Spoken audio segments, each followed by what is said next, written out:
All right, how's it going, everybody? Welcome to another month in VertXIdol. And we've got three shows going on here. Two big title matches, of course. We've got IdolPro Live Stage 14. That's in 5 days. I haven't officially put that up yet, but of course, based on the show history, we did have Momo Watanabe beat Ram Kaicho for a #1 contendership.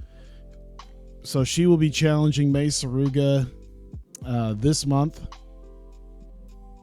for the Royal Spirit Championship. And of course, we got two shows here for Vertigo. With the availability here, we of course got Black Label Volume, I believe it's 13. 13, my bad. Volume 13, followed by, of course, by Neon Zero at the end of the month, which will be a lot of our big title matches. Of course, we had Tommy Mercer. There it is. We had Tommy Mercer defeat Tyree and Mike Bailey in a 3-way dance at the end of last month to determine the #1 contender to the Vertigo World Championship. So Mercer will be challenging AR Fox at Neon Zero. So we've got a little bit of money to play with here too, which makes me wonder if I should. I guess not this month because I didn't really do it, but you know, this month in comparison to a lot of other months, we actually have a few dates. We actually have 3 different days throughout the month where we could use everybody, and possibly, you know, you got a show here. I could always just pick a show over here that features just our exclusive talent. I did think about that, just like an hour-long show or something, just to kind of get them a little bit more in-ring work, especially considering we've got enough money and we're making enough money off of the shows. I feel like it's just a matter of time before I just put another, like, maybe just an hour show together that might not be exactly it might not be exactly an official like live stage show, but I might just do something else with just our exclusive talent, because I think we probably got about a dozen different people. I think some of our road agents and stuff are also exclusive. I believe she is, yeah. So we at least have the one there. And I don't think Mio Shirai is. Who else? We do have a couple of referees who I believe are also not her, but I think we have at least one other referee who's also exclusive. So we wouldn't need to rely on doing it on a night where nobody else is around. But hey, we got live stage in just 5 days. Doesn't seem like much is going on here. Oh, I am sore. I realized it's been like 8 or 9 days since I last streamed, and I've just been kicking my own ass dealing with this damn house. Because now that I have it, I'm going in there and actually like physically working on it, and it is there's a lot of sweat equity, as one would say, to put into it. So that's been a lot of what I've been having to deal with. Just ripping up carpet, and I got the internet dealt with, so that's good. I do have the internet all set up over there. I also am getting the electrical system dealt with in the next couple of days. That's less exciting. It's exciting, but not exciting. It's exciting that I'm getting it done and taken care of, but it's less exciting about how much goddamn money it is. He gave me the price, and I'm just sitting here going, am I just going to do this? Am I going to do this like in just all my full time? In all my free time, should I just stream and hopefully start like a Patreon or something to deal with this? That's money. No, let's see here. Kurt Hawkins hasn't worked in a while. Well, how expensive are you? Yeah, it's not terrible. There's something to be said for possibly using him. I might shortlist him just to kind of remember that he hasn't worked in a while. Does he? And he technically works as a road agent. So you know what? A road agent who can be in the ring, his respect could probably stand to go up a little bit. But let's see. Professional, easy to do business with. A giving performer. There you go.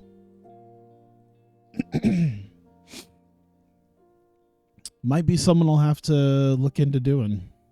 Look into bringing in. $190 ain't that much. Although I just keep finding more and more people I kind of want to use, and they're getting pricey. Oof. Let's see here. Rey Mysterio Sr. retired. Sean Waltman hangs his boots. I bet you he'd be a good road agent. His reputation's at least going up. He's a people person. He'd be good to have around. His psychology's not the greatest, which is weird because X-Pac was, for all intents and purposes, he wasn't a bad psychology guy. He seems to have a pretty good mind for the business in real life. Or maybe a lot of what he talks about is just fairly obvious things. Oh, DDT. Oh. Wait, how big have they gotten now? They rise to medium size. Okay. So that's okay. I'm still hoping to get to Tiny at some point. I'm still technically an insignificant promotion. I need a 17. We're getting there. We are definitely getting there.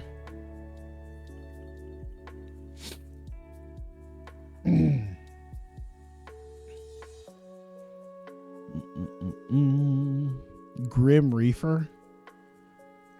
Of course that's a thing. Can I guess that he has been in CZW? That just sounds like a Grim Reaper really does sound like a CZW character. Now I have to know. Grim Reaper wrestler. He had a match against Rodney Mack back in 2005.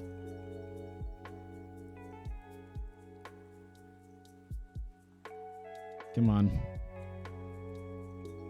SWA Fight the World, ICW, Jersey All Pro, that sounds about right. NYWC. So he never won any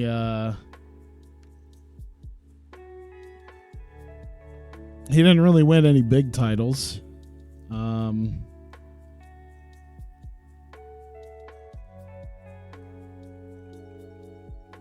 His last match was in 2019. You know what? He looks like he'd been around GCW for a while. Yep, that sounds like a GCW guy. There we go. Chigusa Nagaya retiring. Karu retiring.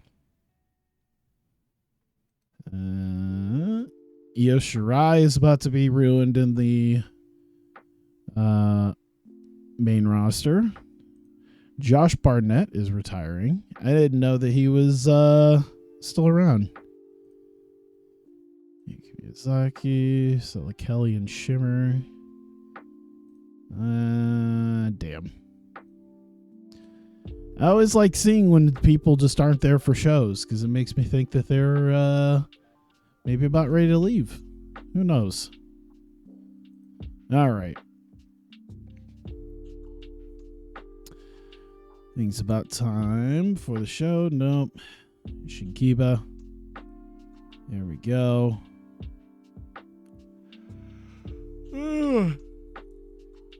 I actually did some pre-show stuff, mostly because I just think it was going to take too much time to do some of the other matches.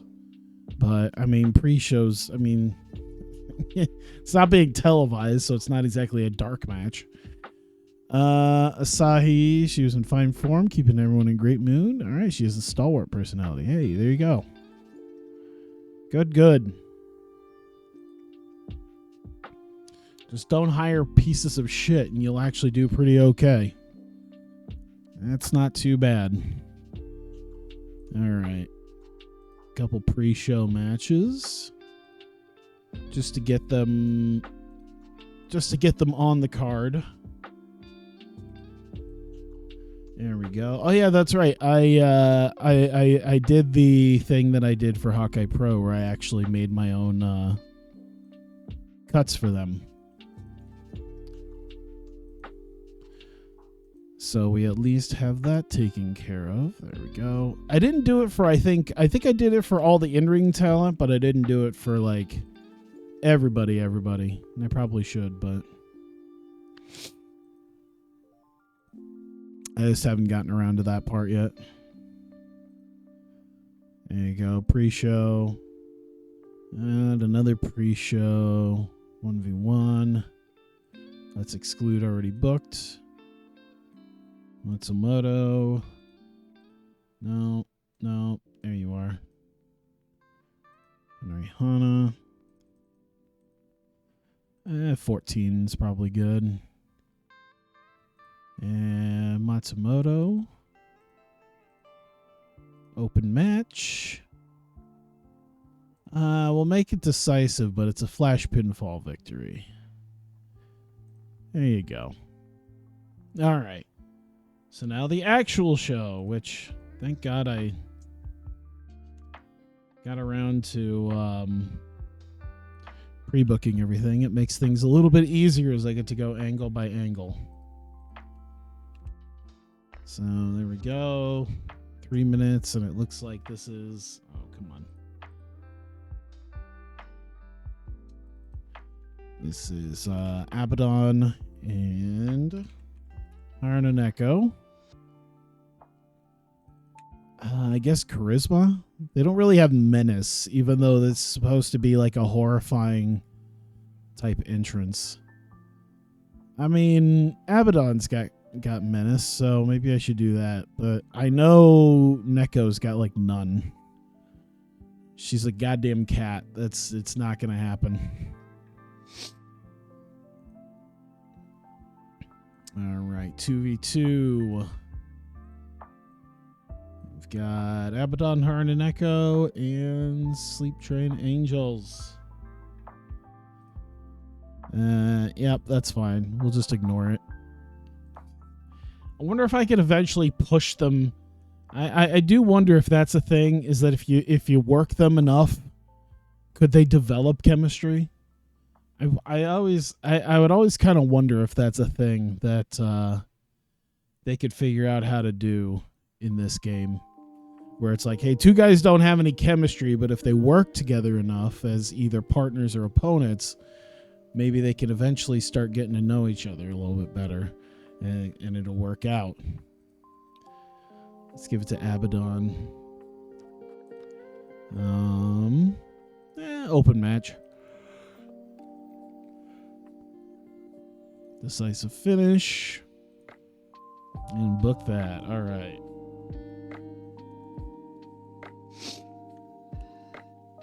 And now we've got an angle. We need to have Hikari coming out, but we've got Sayuri Namba trying to run down the rest of the card. Hikari out. I feel like it's just become a trope now that she's just going to get interrupted every time. There we go. We got, what, 3 minutes? All right, cool.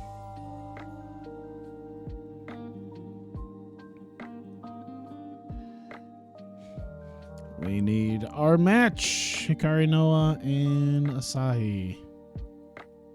There we go. How long did I want that? Just 13 minutes. I should probably put her in longer match. Put at least Hikari in longer matches, because I don't... Well, I think her stamina's okay. What's her stamina look like? 94. Okay, so her stamina's fine. All right. Well, I won't worry too much then. Hikari. And should it be open? How? Isn't Asai kind of a... Okay, no, she's not. She's not one of the higher up ice ribbon people that I have that are oddly very popular. So, decisive win, I guess. Yeah, we want a decisive victory here.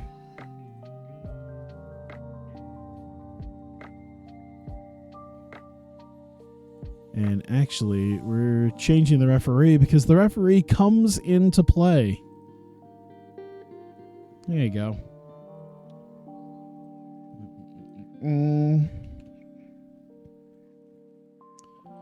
So we're adding an angle, putting that there. 4 minutes. So we got referee Bani Oikawa, Hikari Noah. So selling there. Minor defeat, minor success. Boom. All right. And we've got another debut. We've got our newest participant, Mio Momono. And come out and her charisma should be big, but it's probably not, right? 57, she'll get there. I think it'll be okay. There we go. Add a match. We got a 3-way dance. We got Mio. We've got Kiri. And we've got Ibuki Hoshi. I didn't realize just how popular she already is, by the way, at like a 40. That's actually pretty insane.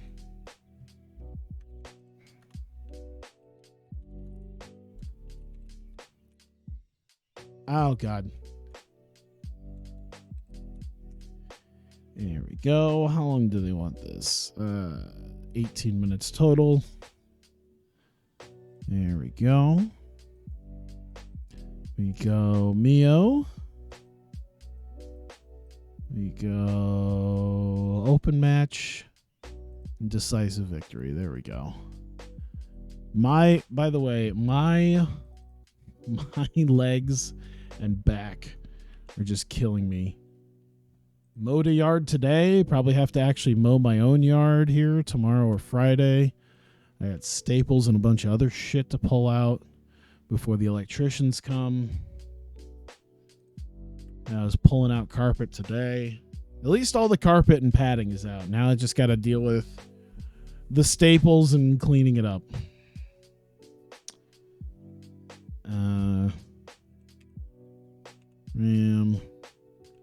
Mio. Yeah, today was a day I was supposed to, like, originally, like a few weeks ago, today was the day where I was going to be like, yeah, I'm moving in. Today is move-in day, and that just didn't happen. I'm still probably a couple weeks away, but I at least am getting the electrical dealt with within the next week. Like it'll be done no later than Monday, which is fantastic. I really thought I was going to have to really wait. Minor success there for Ram. There we go. And do a little bit with Sainomura, who I've been seeing some of her matches recently. Because interestingly enough, as I found out, I did find out interestingly enough that the thing that I used to do for TEW 2016, where going up to Anniversary 3, I ran like 5 1-hour shows a week, like Monday through Friday, and it was hell. As it turns out, there's a wrestling promotion in Japan that does that in real life. In fact, they actually run 6 days a week.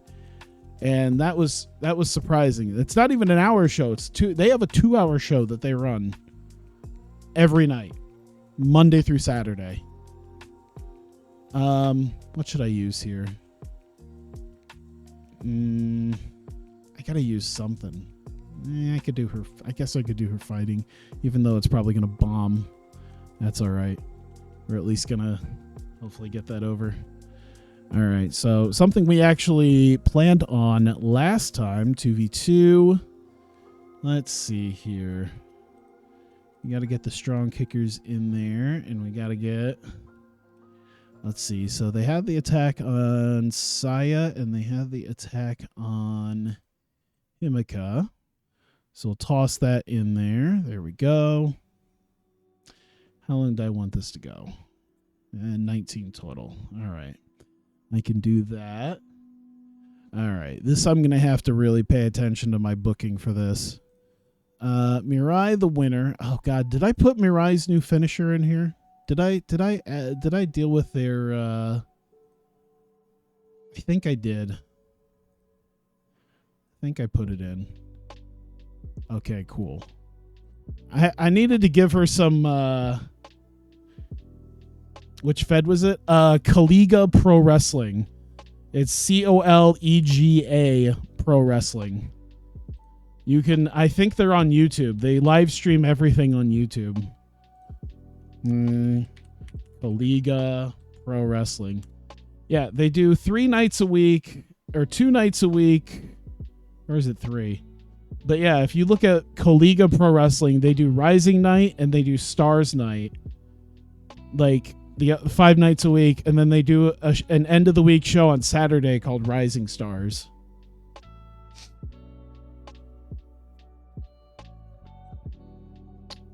By the way, what's her name? I need to remember her name because I don't know if she's in any database. Momoko Hanazono. She would be perfect.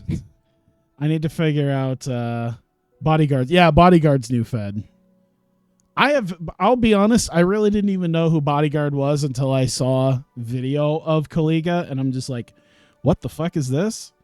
And on top of which, it's they obviously wherever they're at in, I want to say it's Osaka that they're based out of, is they own the building that they're part of, and they have a giant LED screen. It really is odd. It's just, it feels so odd because they're running 6 shows a week out of a building that they clearly own, which is fine. But like, you know, Ice Ribbon has that, but it's just a dojo. They own essentially their own Shinkiba, and they have a giant, like, it's like 9 foot by 40 foot screen. It's ridiculous.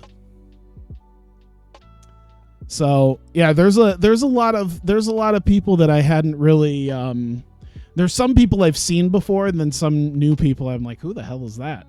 And so yeah, it was interesting. Did I put the? Oh shit! Did I not save the? God damn it! I didn't save the match. Son of a bitch. I didn't save it, right? Or did I? Damn it! Did I move it?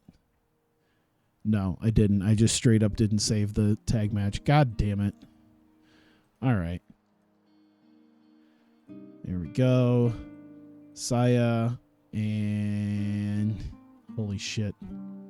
Himika. Not to mention, I'm always kind of interested. I'm always kind of interested in seeing the if that wrestler you're looking for has a cage match profile, then maybe in one of the stats of the shits.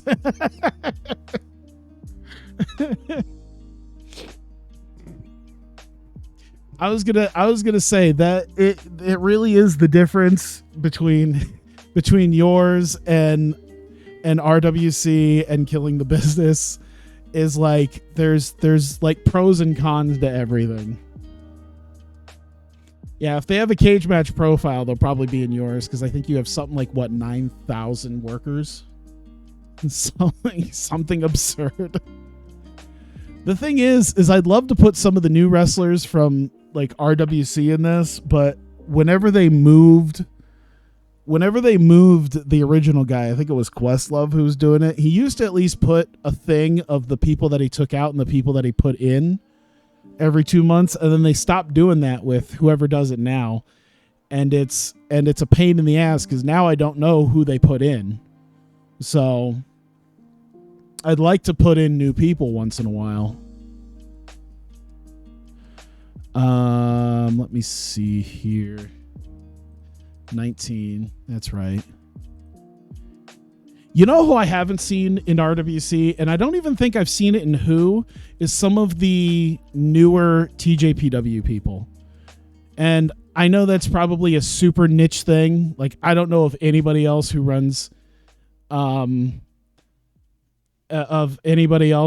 runs a lot of Joshi stuff. But like, I was looking through a lot of the real world mods, and I'm just like, why isn't Mocha Miyamoto in anybody's thing? Why isn't Endo Arisu in anybody's thing? You think that'd be there?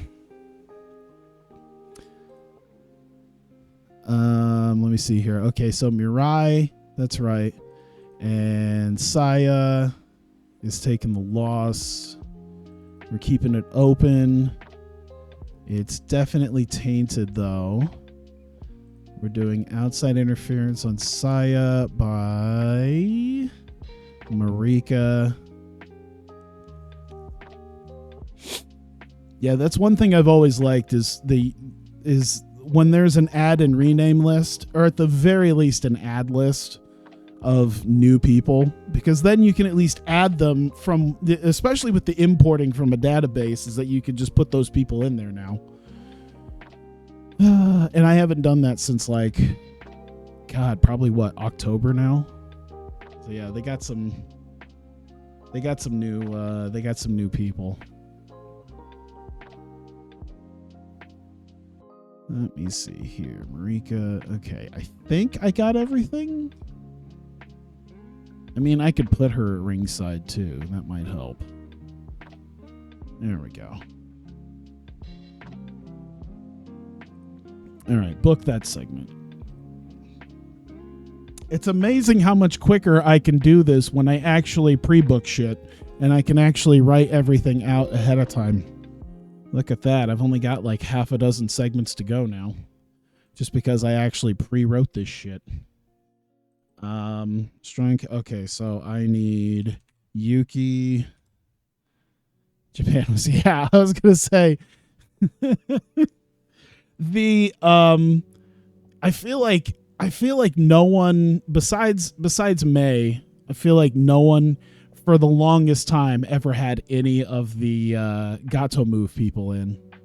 That was another one where it was like, besides May Saruga, Gato move just hardly wasn't represented at all, which I guess they're fairly popular, at least overseas.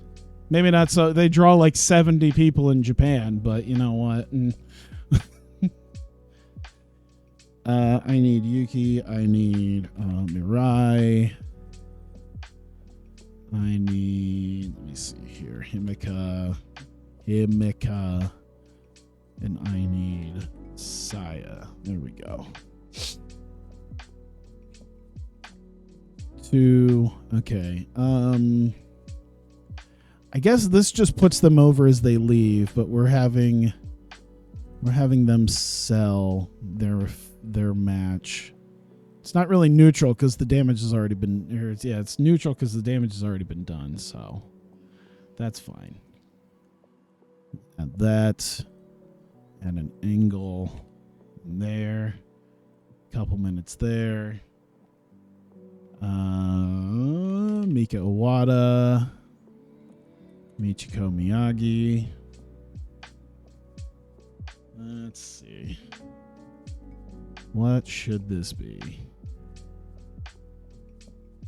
I can imagine booting that up because the difference between going day to day in TEW and in my 97 mod for WMMA is ridiculous. Because at least in my 97 mod in WWA or WMMA, I'm still only to like 7 promotions 7 or 8 promotions right now and maybe 1,000 or 1,100 fighters. So like it's not a ridiculous amount, and you just watch it go boom, boom, boom, boom. They'll just go through days like that. And especially in my 1920s mod, where there's 2 promotions and like maybe 500 characters.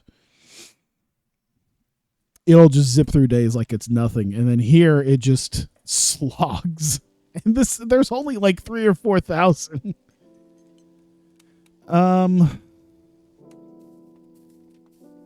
Let's see here.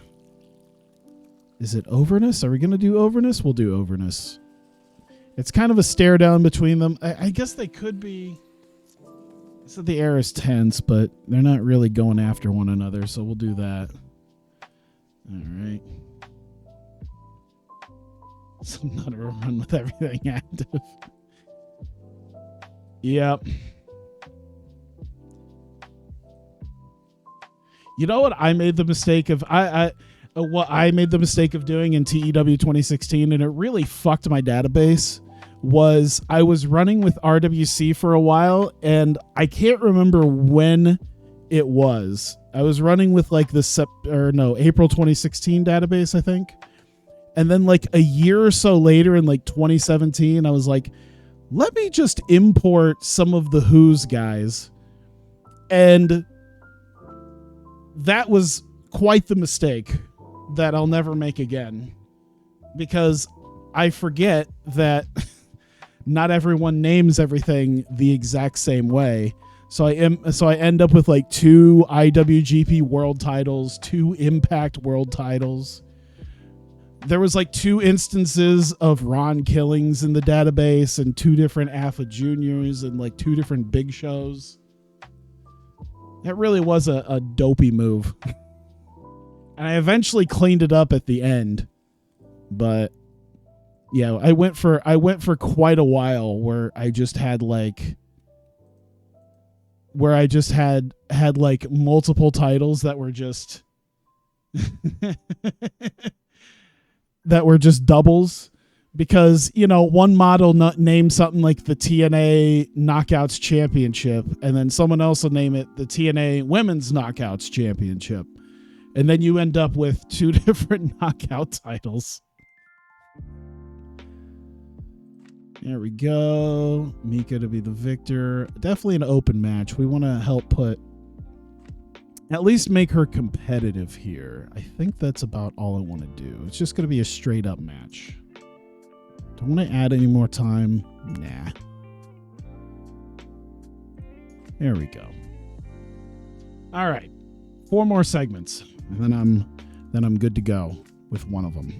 With one freaking show.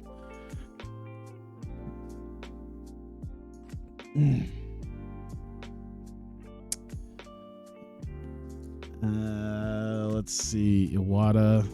We need Mika. We need Michiko. We won't rate her, but we'll rate charisma, selling. What would be better? We can kind of use either one. What would be better? Technically her charisma. Maybe I should use her selling, though. She is selling the match. Let's just have her sell the match. I guess it kind of puts them both over a little bit. There we go.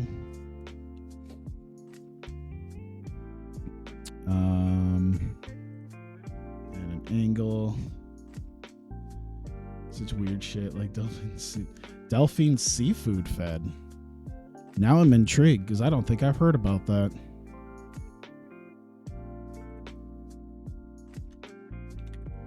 There we go. I was already amazed enough to know about Kaliga with their 6-day-a-week run schedule and the crazy amount of English that they use. Not to mention they're like, when you look at their like between matches vignettes, there are a couple times where it was like, oh yeah, we're helping promote like sandwiches or something that they got a sponsorship for, and it's just a 3-minute. That was one thing that really got me was, because before the show they would have like, hey, no flash photography, no video. It was like, hey, take pictures and do that, but no videos and stuff like that. You know, we're doing all that stuff and you know, get your merch at the whatever. And then they'll run something for like a sponsorship for like sandwiches, and it's literally just a 3-minute video, no joke, no cuts, no nothing, of Hibiscus Me just eating a sandwich, like while sitting in one of the chairs with the giant screen behind her, and then she'll like say a few words every once in a while about how good it is. It's obscene. Maybe not obscene, but it's just weird. He runs a fed of seafood-based gimmicks that runs near a seafood market. That sounds fantastic. It really does sound fantastic. May Saruga, come on. And Momo. There we go. Use that. And of course, Royal Spirit title. 26? Oh, you know what? They probably got crazy stamina. 84 stamina and 81 stamina. Not to mention this is a main event, so this is a main event title match, so it probably should be that. Let's make it Mio as the ref. And May's the victor. However, we'll open match it because we want her to go one-on-one with Momo. We want her to go toe-to-toe with her. It is a tainted win because we're doing outside interference on Momo by, where you at, Reika. Of course, she mentioned she was gonna come back and not let her feel safe, and here she is. And I think that's everything for that. Yeah, I know you're unhappy. I'll praise you after the show. I just need you to take this loss. Don't worry. I'm not Bushiroad. I'm not just gonna make you the jobber to the stars. 3 minutes on that. And we need May, we need Momo, and we need Reika. All right.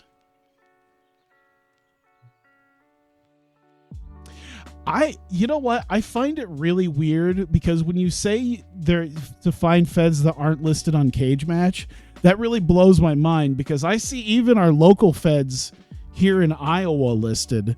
And I see feds that, you know, draw maybe 60 or 70 people. And I'm just like, wow, I didn't, and it's just listed on there as like, oh, wow. Okay. So that is a thing. And they're keeping track of it, even though no one knows who half these people are. Like they have the old like rundowns from the cards from when like I used to go like 10 years ago to the local feds. And it's just like, yeah, no one knows who fucking Gage Octane and Casanova are. It's like I see an indie wrestler, he came into Dairy Queen once, like that's how well known he is, and I only recognized him because I go to the shows. May's not there. She's doing her selling, she's gonna do her charisma, and I think it kind of puts her over and puts Reika over a little bit, and there you go. I think we're good. 144. That's where we're at. 19 segments officially. Do you hate me yet? Abaddon's being used too much. Who cares? All right. Everything else, no announcers, no nothing. Eventually, we got to start running on Twitch. That's the whole plan, is to get big enough to run on Twitch. I think once we get big enough. Yeah, we've got some people. I cannot explain enough to you how excited I am to eventually run enough shows to pull some people out of retirement. Like, I'm not going to get Arisa to pull out of retirement because I'm pretty sure even in this, yeah, she's unable to wrestle again. But, like, I could probably pull, if I get enough pull, I could probably get Hazuki out of retirement.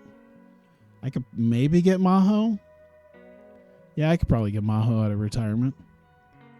Probably not Bito. I think she just had a kid in real life. It doesn't even say that she would be anything. Well, I mean, she's out of the business anyway, so. Wiki kind of side, someone local followed the Fed enough to add that. I mean, that's cool. It only draws like 100 people, but one of those 100 people started putting it in there. That's amazing.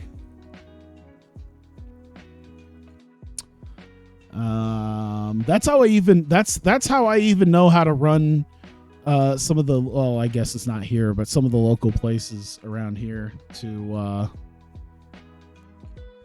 put in as a as buildings to run. All right, I think I've got everything. Oh.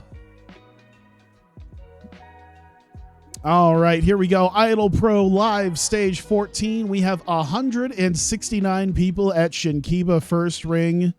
We're nearly there to selling out the place. That's pretty good. I like that. We're slowly getting there, but we do have just a couple of pre-show matches, a couple matches going on as people were sort of filing in before the official show there. And we have Bakuretsu Sisters facing off against the team of Marikoto, Maria Takeda, and Mikoto Shindo. And as you see, Bakuretsu Sisters getting the win here, as everyone did pretty good, honestly. Being in the 40s at this point, that does pretty well. So I appreciate that, because I think Notica gets to be somewhat inconsistent sometimes. So I'm not shocked that Yuki is the weakest of them. Then we get Miyako Matsumoto facing off against Honori Hana as people are also filing in, and Hana kind of carried this match here, but Miyako ends up getting a fast roll up on Honori Hana and getting a surprise win. So there you go. As we get to the official show, we're going to open up the show with the new stable Revelation. Of course, Abaddon revealed last month as part of the stable with Michiko Miyagi and Haruna Neko, as her and Neko are teaming up tonight. They have sort of a special effects type entrance with some fake blood, as they're looking to just sort of scare the people in the front row and a lot of the audience members with their entrance, and didn't seem to do too well, but nonetheless, they face off against Sleep Train Angels, Raku, and Himawari Onagi. They were, I think, successful in their debut match between as a tag team last month. Unsuccessful here, as Revelation end up getting the victory. Wow, that was really... Wow, Raku and Haruna Neko really carried that at a 35. Of course, they didn't seem to work well as a team, but they seem to do okay. Maybe I'm going to have to rethink this. Who knows? We'll see.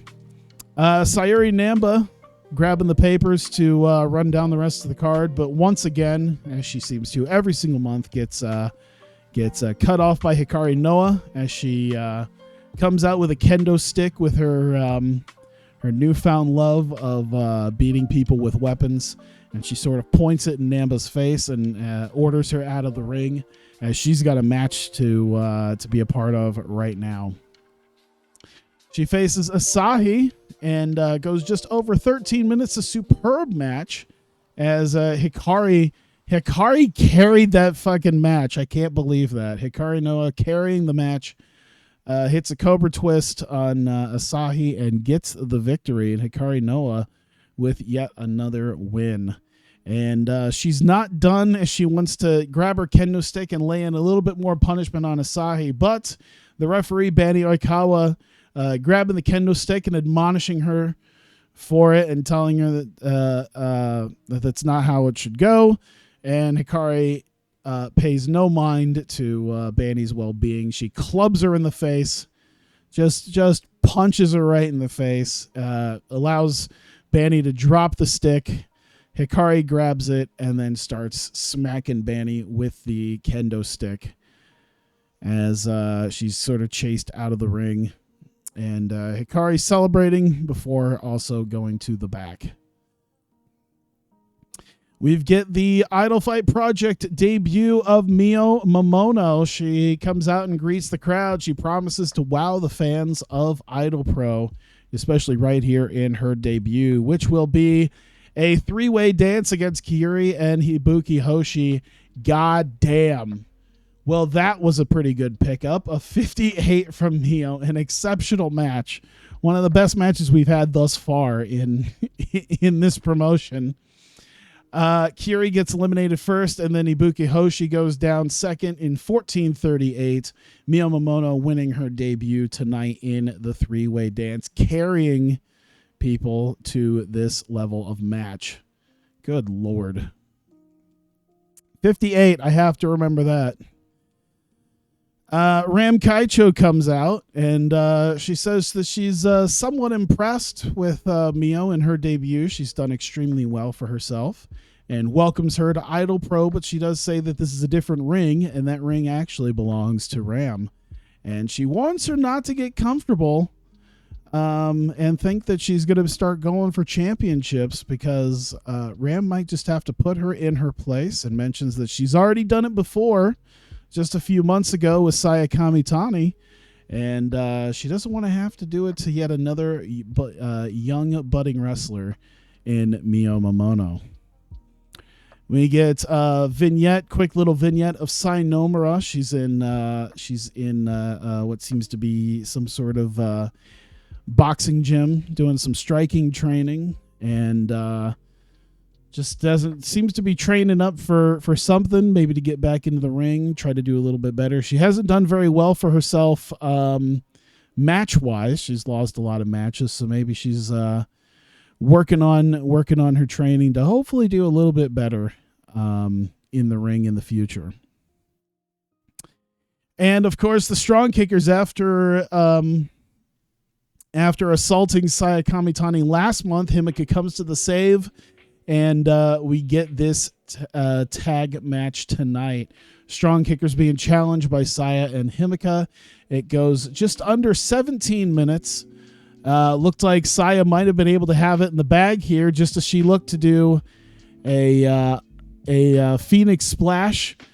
We get Marika Kobashi up on the apron with the referee distracted, sprayed what looked to be some sort of hairspray in her face, and blinded Saya enough and that she lost her grip, fell off the top turnbuckle. That allowed Mirai to pick her up and hit her with her new move, the Dr. Bomb, and get the win. And the Strong Kickers once again with a victory, and Himeka carrying these scrubs to this match. Jesus. Strong Kickers celebrate their win with Marika and her hairspray as Himeka tends to Saya, and they are quite unhappy about how this is going, as Saya seems to be a bit agitated at the interference. And we go to our next match, the semi-main event. We get Mika Owada and Michiko Miyagi. Of course, Mika last month faced off against Haruna Neko, got the win, but was attacked by Abaddon. And now we get the challenge thrown down, Miyagi versus Iwata. And they stare each other down here before their match. You could just feel this tension between them. There's a lot of in-game tension coming back from even their previous history between each other, even before Idolfight Project. And eventually they start coming to blows, and it's time for the match to begin proper. And of course, it was a Jesus 66. Mika Owada carrying Miyagi to an incredible match. Goes just over 18 minutes, and Iwata gets the better of Miyagi, hits her with the spinning heel kick, and gets the win. Mika Owada successful against Michiko Miyagi. Did everyone start working bigger companies? I'm surprised they haven't, but I think the one upside to at least my Joshi promotion is that there's not a lot of like big promotions to go to. Like the highest they're going to go is Stardom. And Tokyo Joshi Pro's not really rating talent. So yeah, I think I'm going to get away with at least being able to build up stars here. As far as Vertigo's concerned, I'm always a little bit afraid. Who knows who's going to get taken? I don't know if they're going to be as aggressive as the MMA companies are, but we'll see. Iwata celebrates and goes to leave, but Miyagi grabs a mic as she's selling the match. She's leaning up against the ropes, trying to stand up on her feet, and calls to Iwata before she hits the backstage area, points at her and yells that she is not done with her. This is not over yet. And she will get her win over Mika Iwata. And we come to our main event for the Royal Spirit Championship. Vignette showing promos from both Mei Suruga and Momo Watanabe, of course. Mei planning on being successful. She said this is a challenge, one of her biggest challenges to date against Momo, who is an incredible performer.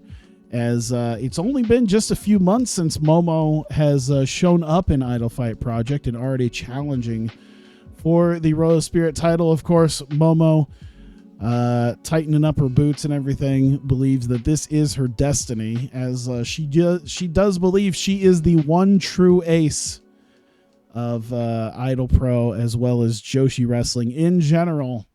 And this is her night tonight, as it is her destiny to become the Royal Spirit Champion and take her rightful place at the top of a company. And we get it right here. Mei Suruga, Momo Watanabe for the Royal Spirit title, just under 24 minutes. It looked like Momo had this in the bag. However, Reika Saiki, after being brutally assaulted by Momo just a few months ago, making her return, she said she was going to be back, and she does, to interfere in the match on Momo.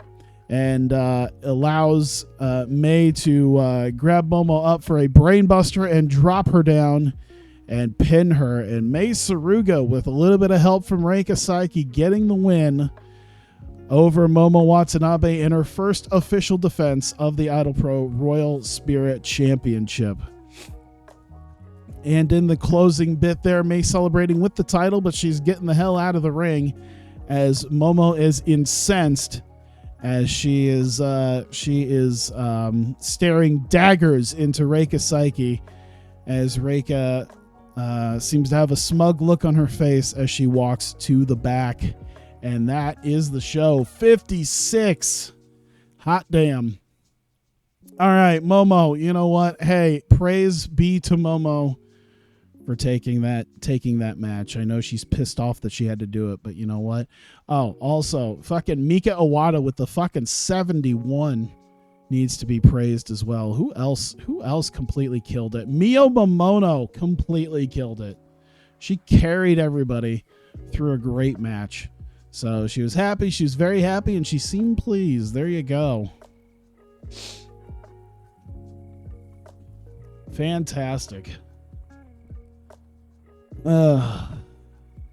See, now that you've mentioned people working for bigger companies, I feel like now I've been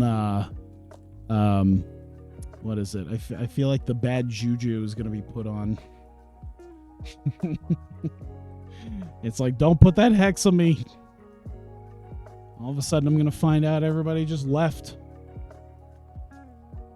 All right, let me see here. So how many days left until our Vertigo show? I think it's just a week, right? It is 5 days. Let's see here. Yeah, I think the main thing for the number pop is because they're working for other places but me.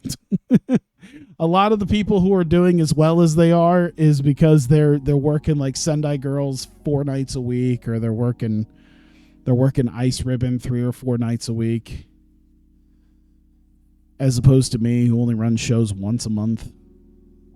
Hey, I at least did. Wait, did I actually do better than a night of G1 client? Oh no, I didn't. Okay, I was sitting here thinking, okay, because you know what I'm used to? I'm used to the fact that usually they'll put the results on top.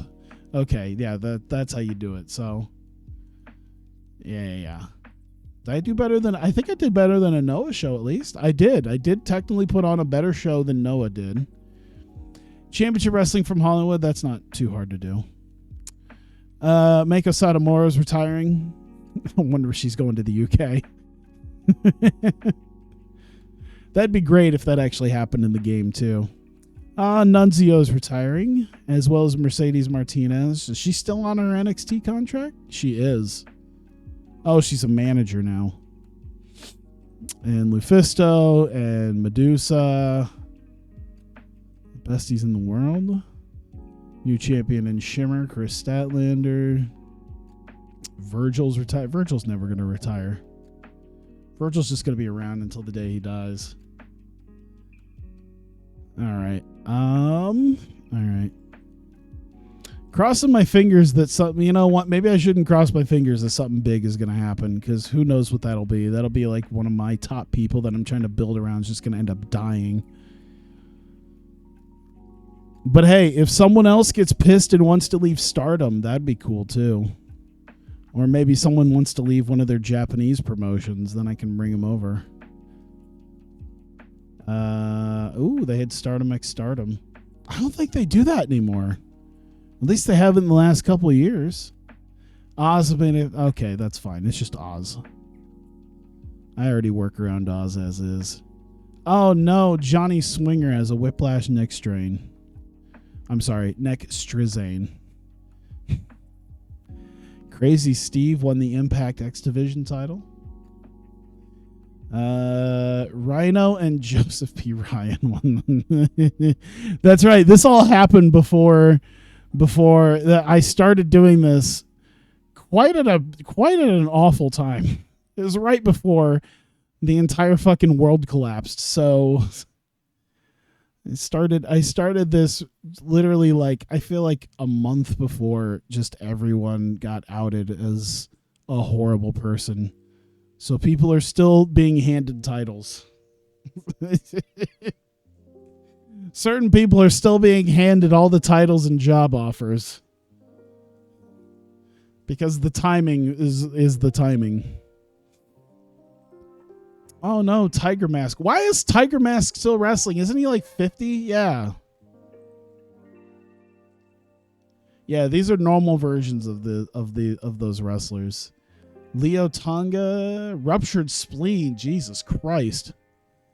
Emi Sakura hangs her boot. Emi Sakura, I don't think. Emi Sakura is going to be another one who's probably just going to wrestle until she just physically can't anymore. If for no other place than just wrestling in Choco Pro once in a while. She's just going to wrestle forever. Despite also being, well, she's 44. That's not. Yeah. Mojo Rawley lost the 24/7 title to Riddle. I mean, that's. Why is that a headline? I mean, I guess it's technically a title change. Rob Conway retires. By the way, this is what's interesting to me is I think Rob Conway is actually, as far as I've seen, I think he's actually training to try to get an in-ring, to try to like get another run in the ring. Even if it's like local shows, like he's been going like ham in the I want to see. Oh my god. Of course he's retweeting like Dogecoin stuff all the time. Oh my god. Is that his thing? Is he like into crypto? But yeah, he's like Rob Conway's getting like super fucking jacked in real life.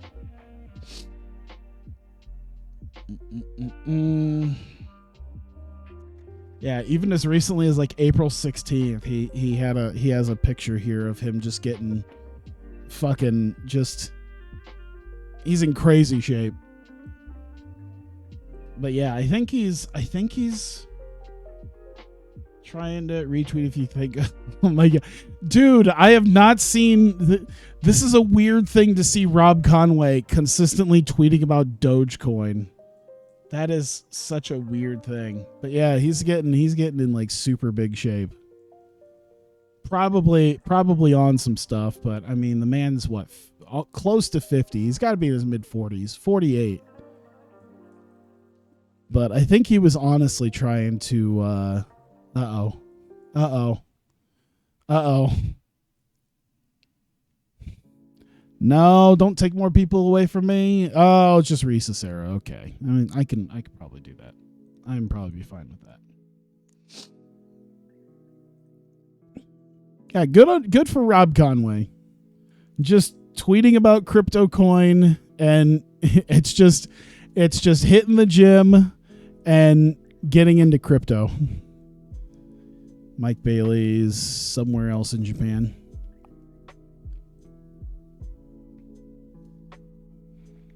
But he still seems to be a pretty positive guy. He seems to be. It really does seem like Rob Conway does seem to be one of those guys that if you were to do like a GIF of him or a photo of him and like tweet about him, he will almost certainly interact with you. That's one thing. I think he's one of those dudes who will definitely interact with people who still remember him.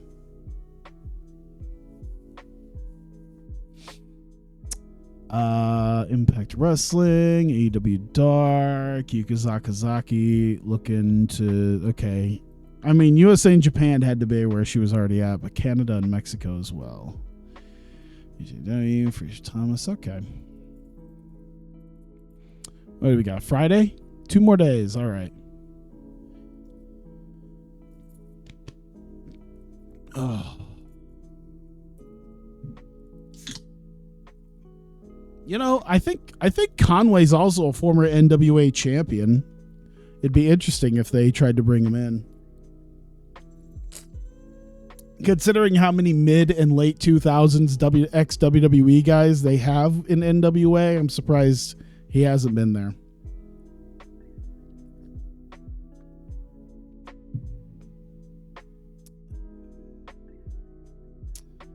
Let's see here.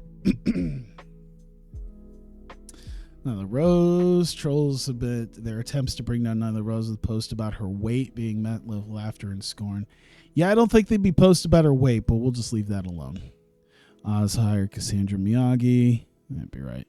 Yeah, trolls aren't going to be like, haha, Nyla Rose is fat. Can you imagine if he did do that? If he did some sort of...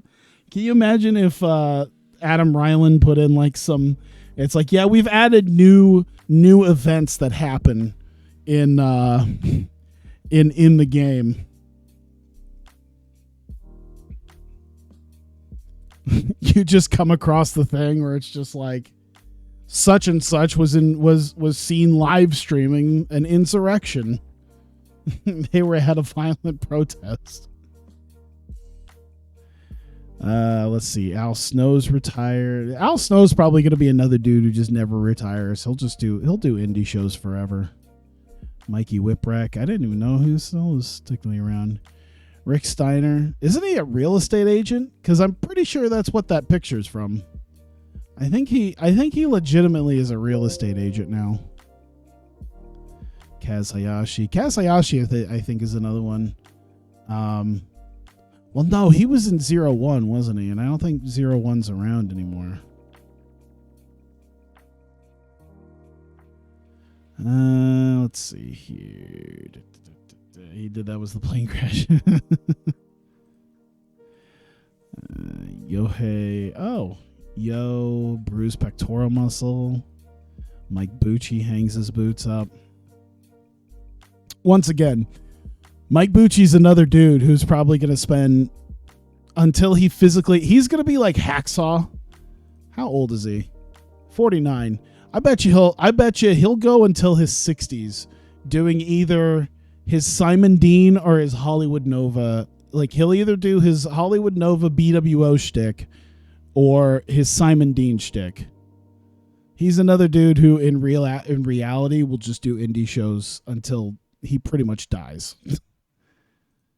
There's money to be made in bringing in the BWO once in a while, or Simon Dean. I think he's probably, honestly, I feel like now, based on the indies alone, he's probably made more money on Simon Dean outside of WWE than he ever did in it.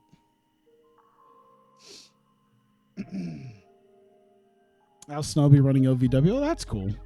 Yeah, I heard that they were doing some stuff with OVW. I've seen a few things, like they're starting to gear up some stuff there. Speaking of, I've got some guys here. Let's exclude who's already booked, just so I don't have to worry about it. We got Jerome Daniels, and we've got Timmy Lou Retton to open up the show. Put that out there. 16. So 14-minute match. We do Daniels. We do open match. And let's make a decisive win. It's not a consequential match, sort of. Throw out the angle. Put that out there. And On has become the only accredited wrestling school because they train in camera operation and TV production. Interesting.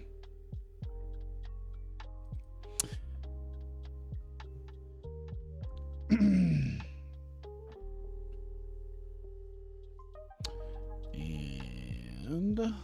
let's see here. We've got Jerome Daniels and Darius Lockhart. Well, that's good for them though. If they're also training in camera operation and TV production, where you can technically be like, "Hey, I went to OVW. I learned how to work TVs. I learned how to work this and that and everything else." And I mean, I don't know how many people. I'd like to see who in the wrestling business would like utilize them, but it'd be interesting to see. Yeah, I was gonna say, I know that's been, because I remember listening to the Jim. There's a thing from like the Jim Cornette Experience called the OVW Omnibus, where it's just 5 hours of Jim Cornette going through like all the little bits and pieces of OVW, and it sounds like they've been doing that for like a while. They've been kind of doing the accredited wrestling school. Like they've been trying to be not just legit, but like more than legit for years.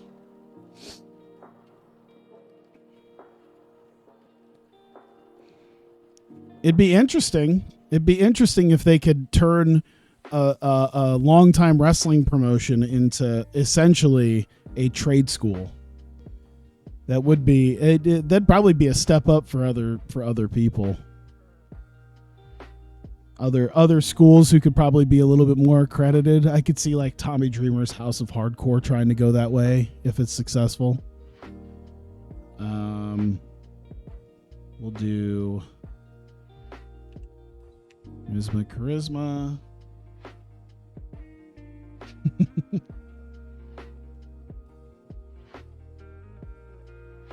Let's see. And I'd say it probably does both. Here we go. Ba-bum. The Harvard of wrestling. I mean, good for, like, number one, good for them. And number two, I am interested in knowing who has come out of OVW recently, like in the last 5 or 10 years, that you can go, yeah, that guy got trained as that guy came from OVW.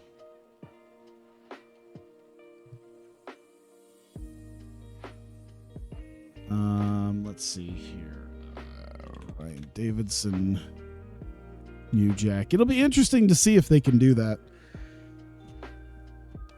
If they can get some grant money. And, well, I mean, even on a shoestring budget that they had 20 years ago, they were still getting a lot of the up-and-comers.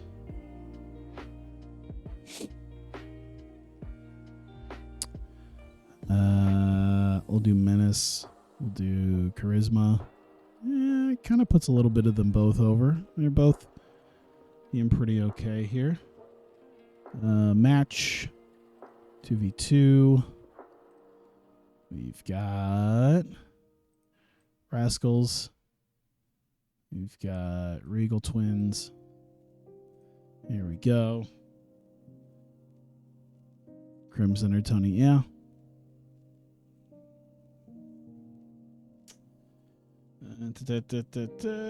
Speaking of Crimson, how long are we doing this? There we go. Zachary Wentz. I think we need to get Wentz over more than Xavier because Xavier's kind of carrying the team here. Decisive win.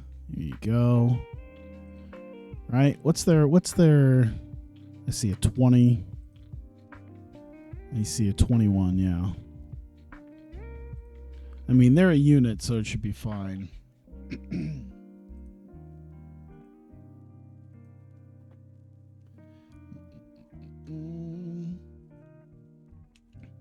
They seem to be doing good with the website where they seem to keep some names.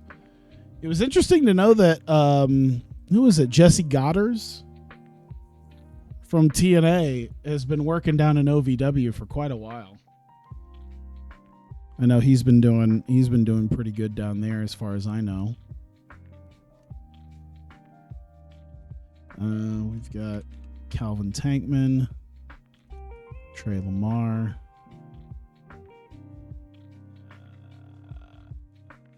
Yeah, do the body guys. Well, they're not really out. Oh. Yeah, body guys. Sabby. Speaking of Jesse.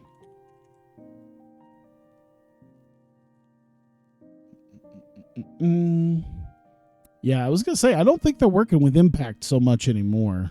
I feel like that was a really short-lived thing. Like they did it for like 2 years and then they just sort of stopped. Who knows? But yeah, I think even up until like I think even recently, Jesse's been working with them for quite a while. Because I think that's how I ended up seeing some of his more recent stuff. Charisma. You know what? I bet you I could use his Menace. That's probably better for Tankman to use his Menace. He's a big boy. Probably does a little bit better in that. Yeah. And this is mostly just to build up to there's minor successes everywhere because it's really being used to build up their tag match in a couple weeks.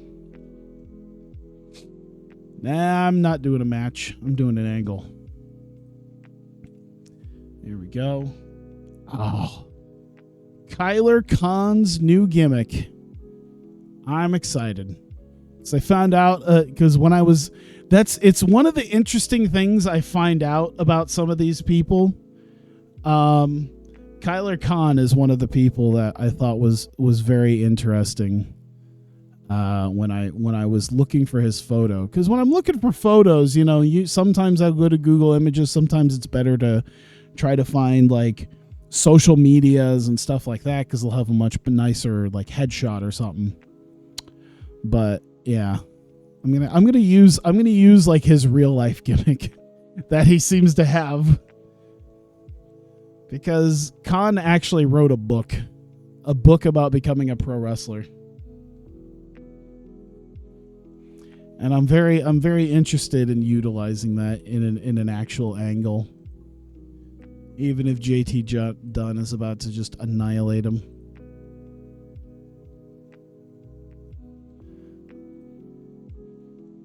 There we go. How long am I doing this? 13? All right. Facebook is easier than Twitter. That is one thing I've been finding. Especially, well, okay, I guess it was harder for the Joshis because they don't really have Facebook. They have Twitter. All of them will have Twitter. A good chunk of them will have Instagram. But so many times I just had to like go through if they retweeted something that an actual promotion that they're working for did. That was the best way I got a lot of their photos, was literally just like I need to scroll through their timeline and see if they retweeted an official match card from somebody, and that's usually the best way.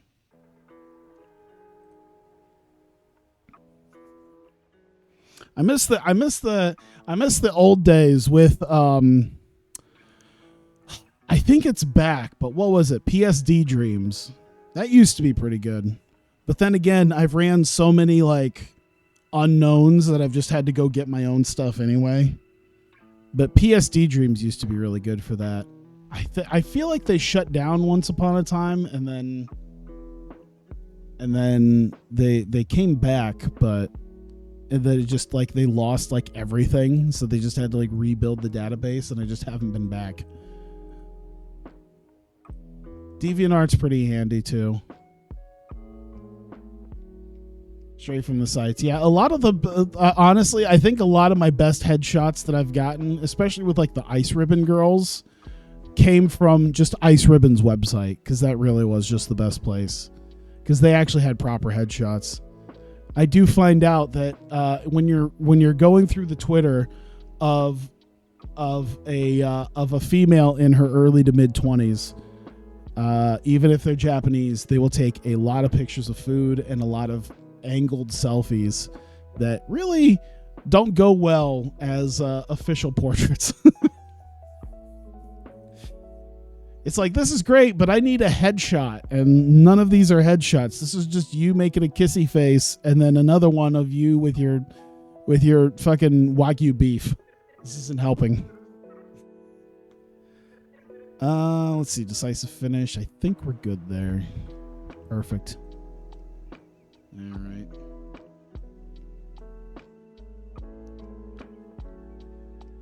SWE Fury. I don't know. Honestly, oh,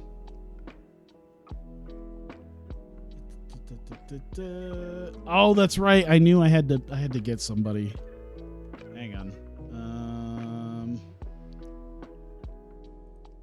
Let's see. We got Chris Dickinson,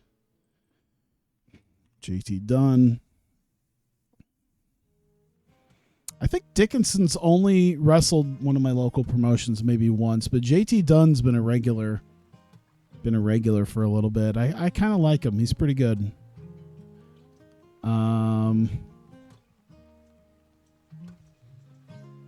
We're doing they're both fighting each other, so they're both kind of selling it, but once again, it's a bit of a minor success because they're both beating up each other, and it's definitely building up their eventual fight.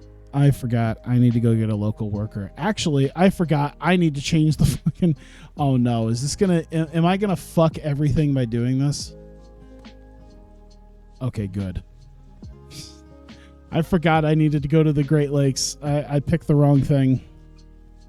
Alright, yep, that's what I needed. One night... I bet you I can get you down to 450. How about that?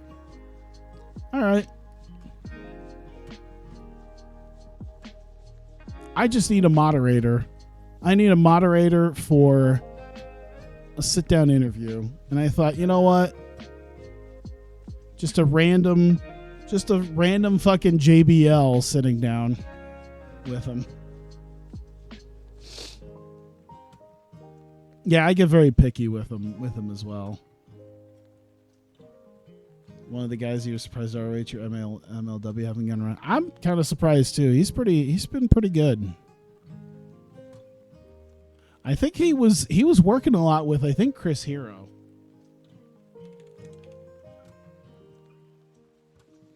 Which makes a lot of sense considering he does the elbow shtick too. There we go. In one appearance. Oh God.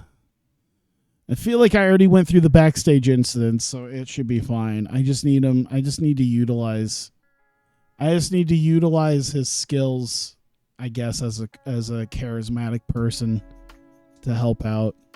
Just don't bully people. You're here for one night. Just don't bully people. Just don't. There we go. What is Dinsmore's charisma at? Okay. That's pretty good. Speaking of Dinsmore's trying to do the same thing with OVW as well, where he's trying to make a He might just be shilling his wrestling school, but he shills his wrestling school pretty hard. And I heard it's actually the wrestling school he runs in South Dakota is actually pretty legit. Because I mean, you're learning from Nick Dinsmore. When you pull away the Eugene shit, he's a phenomenal wrestler. I don't give a shit about building up JBL. It doesn't matter. That's not the point.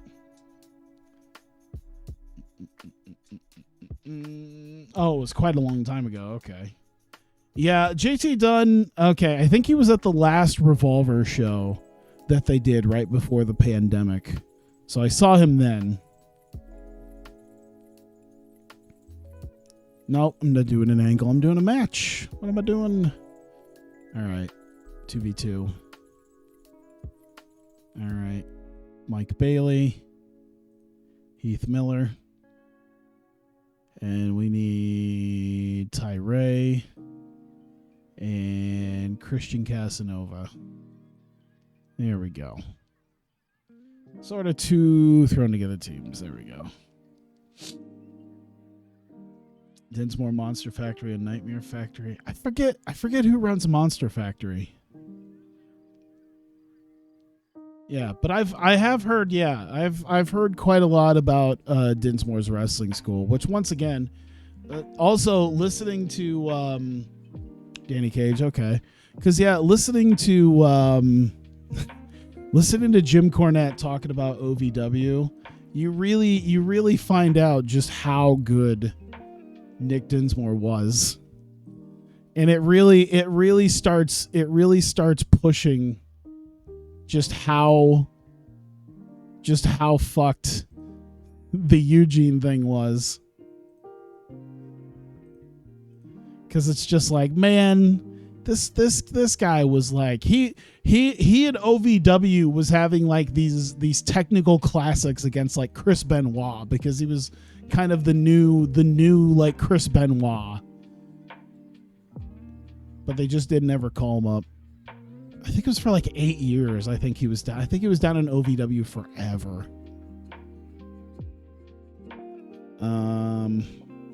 Decisive? I guess it's pretty much decisive. We are going to have a partner miscommunication though. And Christian Casanova is going to cause it. Because that's going to piss Tyree off.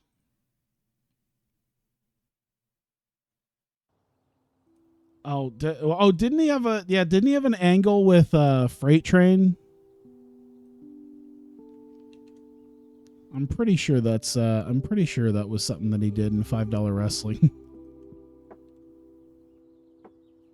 We're doing 2.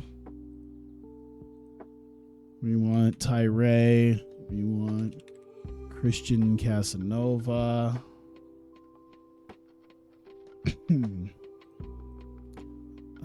We'll just do his selling. That's mostly the thing, and it kind of puts Tyree over there. Here we go.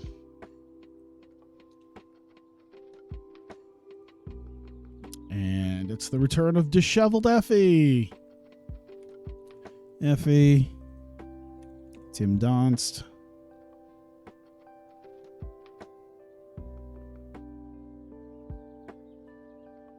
Oh, $5 wrestling was in OVW's territory. That's fucking great.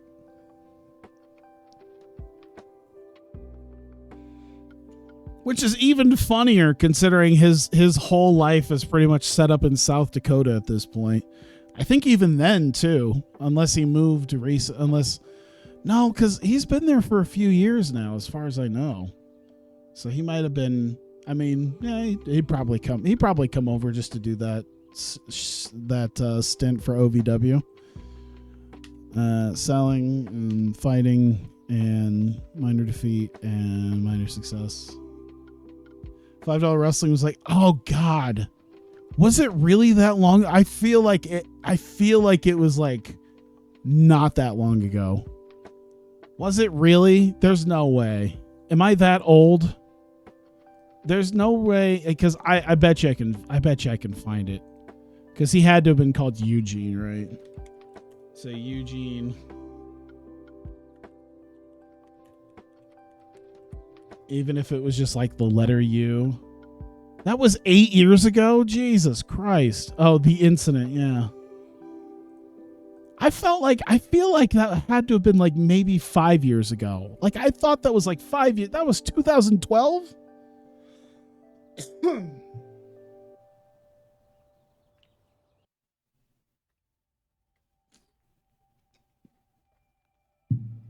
I feel like everyone talking about Freight Train wasn't that long ago. But it was 8 years ago. Jesus. Yeah, I'm only 30. But here I am, got a fucking sore back, sore legs, sore hands, because I'm dealing with a house and pulling up carpet and dealing with the electricity, and now I'm fucking worrying about how much money I'm about to give to how much money I already gave to the electrician, and then how much money I'm gonna give in like 3 days when they get done with the job. I took a free month of Amazon Prime so that I could buy like shower curtains and contact paper for my bathroom window and like fake plants to put around my house. That's what I'm spending my month of Prime on.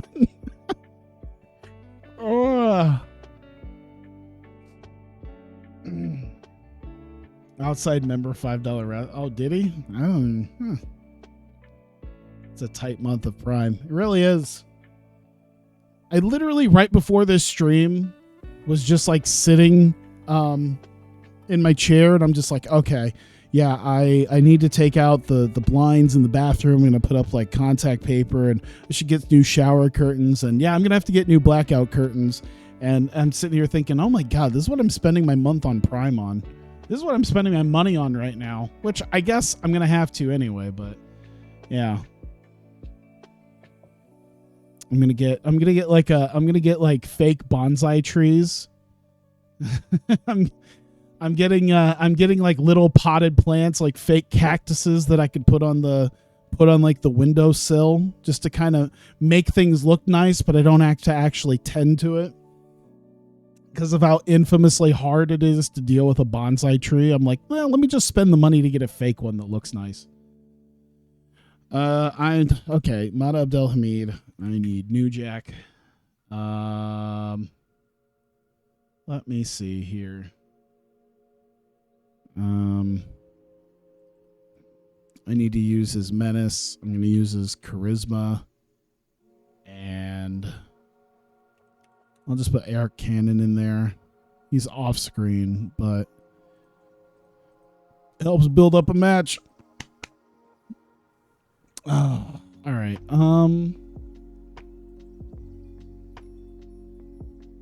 Let's see here. Taylor Wyndham, Jet Knight. Here we go.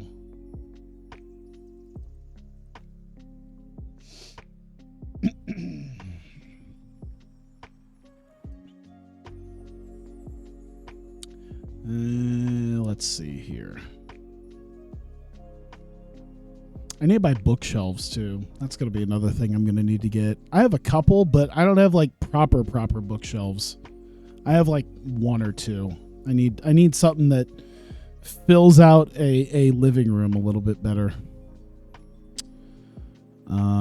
Yeah, Taylor Wyndham, of course, getting the victory there. Open match, decisive win. Yep, I think we're good. Here we go. I think I'm going to change this angle because I have a post-match angle, but I'm pretty sure I didn't mention it at all in my pre-booking. So I think I might just leave it. I think I'm going to change it. Let me see here. Did I even remember to do it? Doesn't look like it. All right, I guess I'll just leave it alone.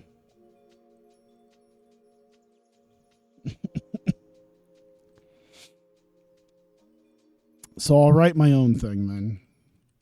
because I pre-booked something I was going to do, and then I didn't follow up on it. So let's see.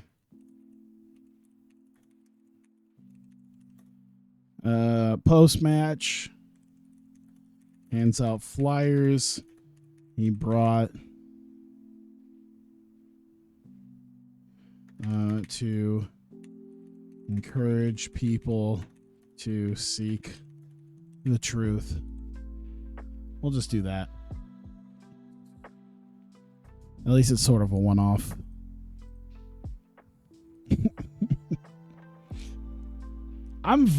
You know what? I'm very excited for the continuation of QAnon Taylor Wyndham.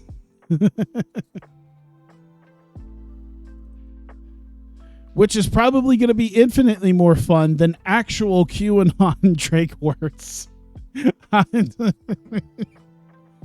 Oh God, I logged in. I logged in and saw some shit on Twitter because I hadn't seen anything on Twitter until like a few hours ago, and I'm just like, holy shit, what the fuck has been happening today?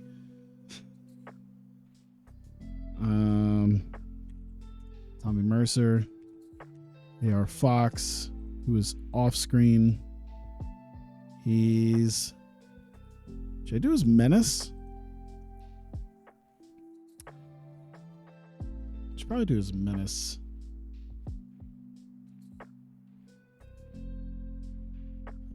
Probably better than this. Well, his brawling's pretty good. His brawling and his menace is actually pretty good. Either way. But we'll work on his menace because he's a big dude. Even though he's kind of lanky. Yeah, that was something. That was something to behold. Shit, that's 2 minutes. I timed this out for a reason. I think this one in particular was a pain in the ass to time out. Just to make sure I hit all the right notes. So we've got that. We've got Brandon Tate and Brent Tate. There we go.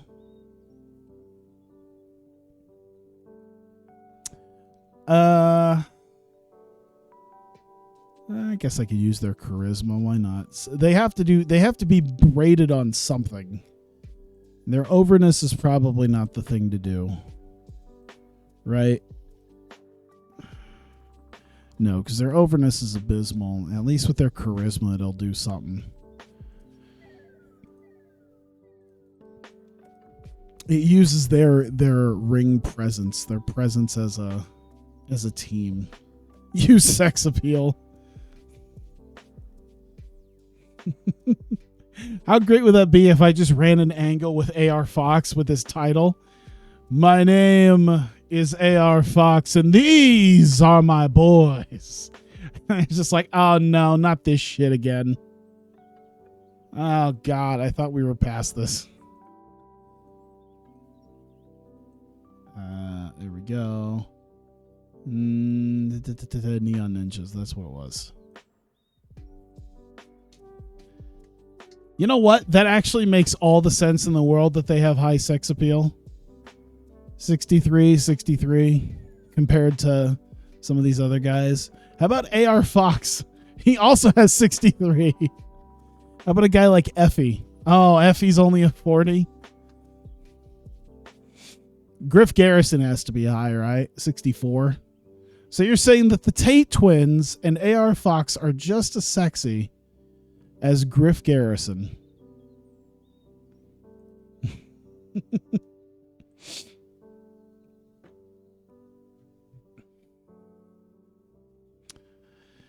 Let's see here. The End and Neon Ninjas 23. Have you seen AR Fox's abs? I've seen AR Fox's dick.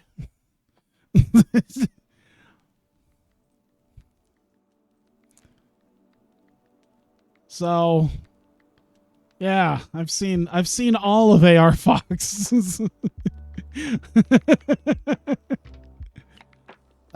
Should we go? No, we'll go with Pero.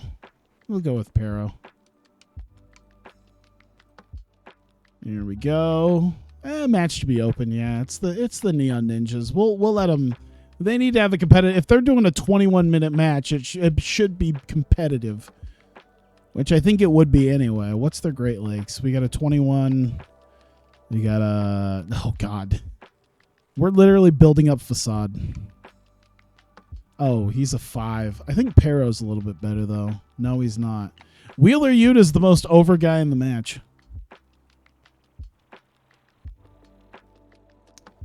There we go. Oh, you know what? I don't think it's gonna show up, but I'll do it. Number 1 contendership. Vertigo tag title. There you go. Boom.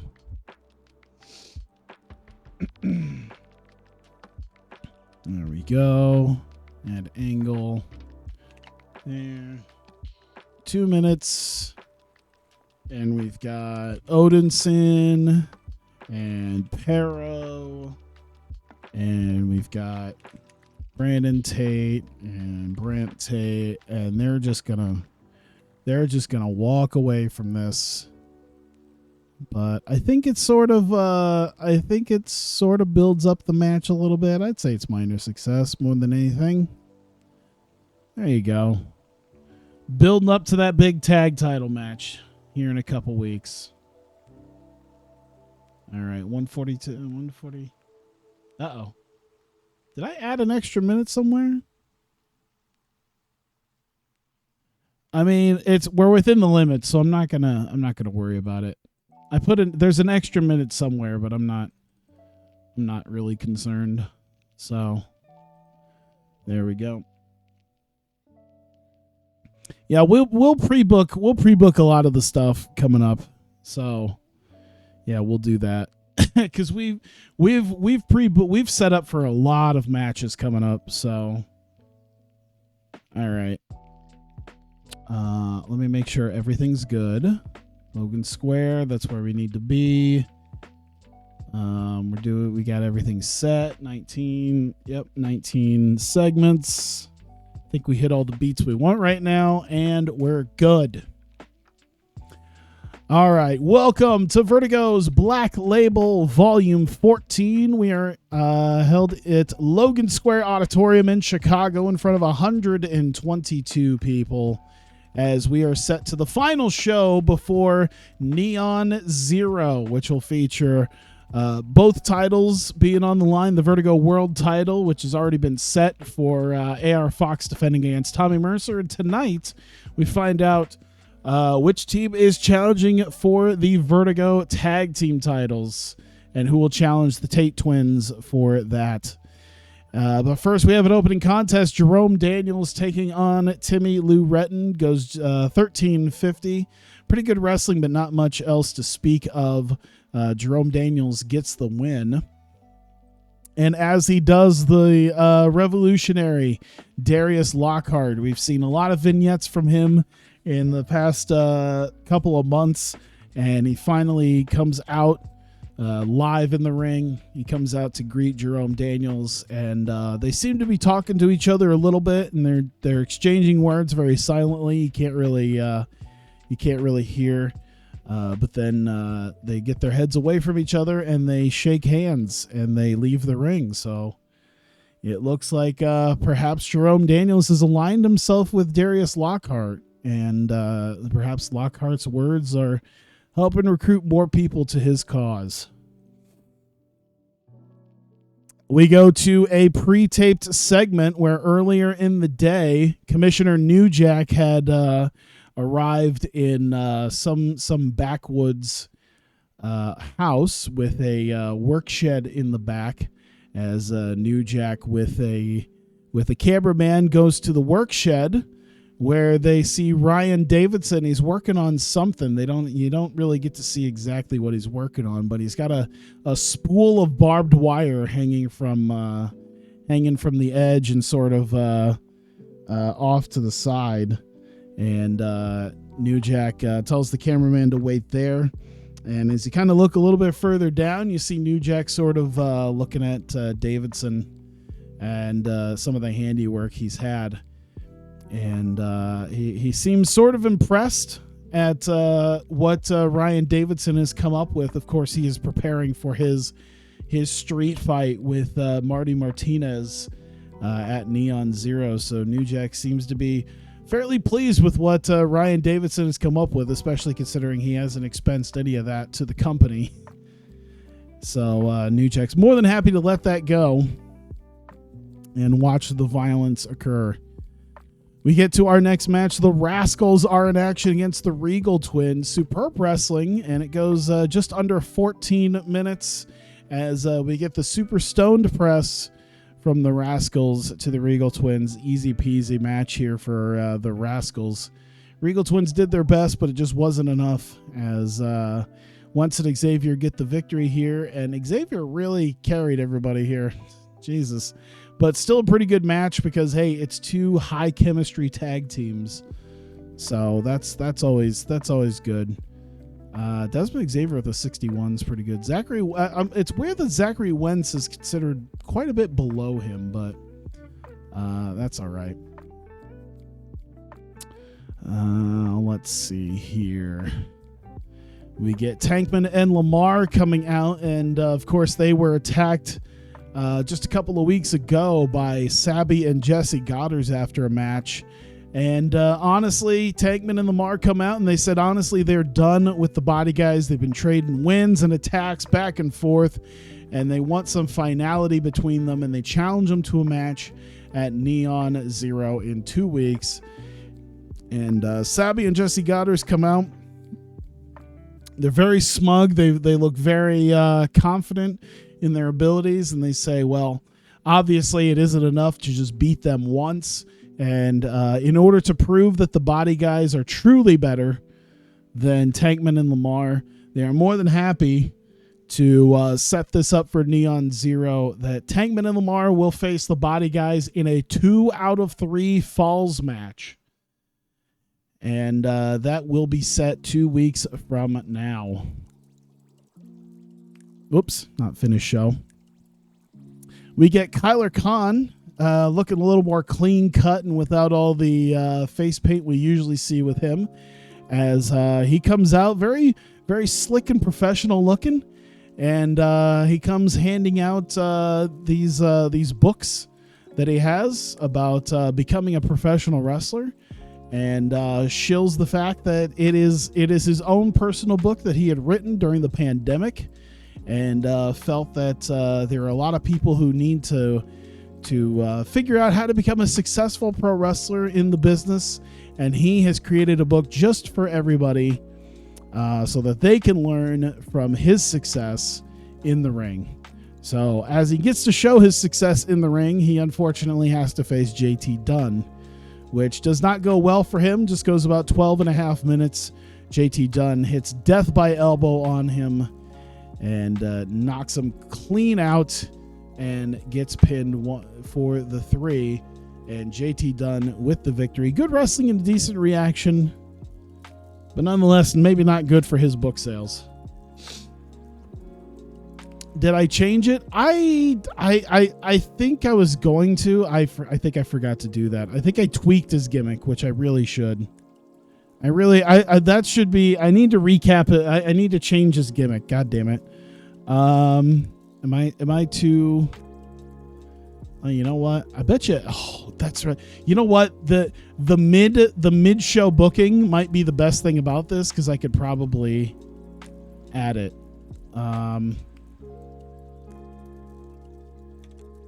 I can honestly add that. So you know what?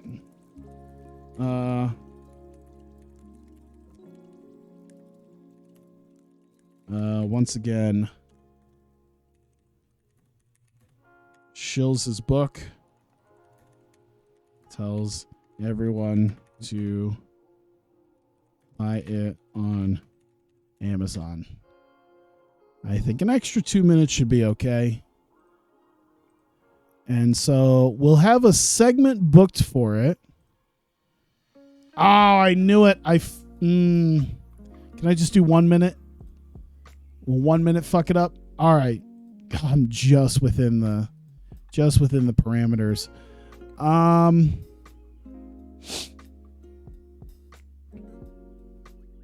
Let's put it right there. So we're still a little bit away from, you know what?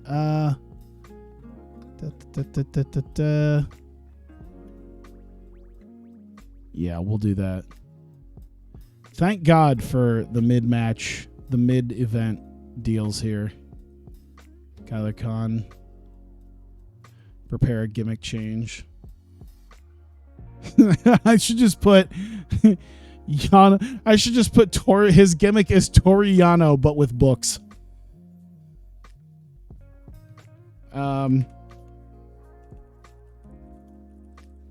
It's a self-help guru. It's very unique and very creative, I think. It might not be super creative, but it's unique. And I guess we'll just go standard. I mean, it's kind of comedic, but we'll do that. We'll confirm the gimmick change. Realistic. That's a good point. Can you do realistic? He can do realistic. I mean, it is based off of what he's actually doing, so let me make sure I had that right. Yep, okay. All right. So now I have the gimmick. Everything's good there. Let's do this again. All right. Oh shit, yes. Post-match. We are of course post-match though, where Chris Dickinson comes from behind and starts laying in on JT Dunn after the elbow that he had gotten hit with a couple of weeks ago. And they start brawling all around the ring. They toss each other out of the ring and they start brawling around ringside before staff come running out to separate them. And it looks like Dickinson and JT Dunn want a piece of each other. And we have special guest John Bradshaw Layfield, or maybe just John Layfield, because I bet you John Bradshaw Layfield is WWE, but it might be. But John Layfield has a sit down, and he's live via satellite or Zoom, I guess, since we're in 2021. He's got a Zoom sit down with Ricky Starks and Nick Dinsmore, who are Starks is in the building, but Dinsmore is not. And so we have a bit of a confrontation between them as they go over their soon to become match at Neon Zero. It gets personal and heated, and Nick Dinsmore says he can't wait to get to beat some respect into Ricky Starks.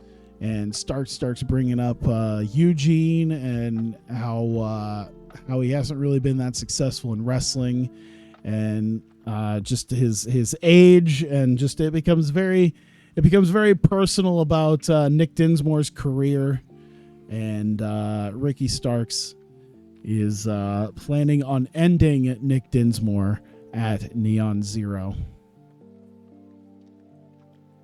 We get a tag team match of Speedball Mike Bailey and Heath Miller taking on Ty Ray and Christian Casanova, being a pillhead and all terrible things.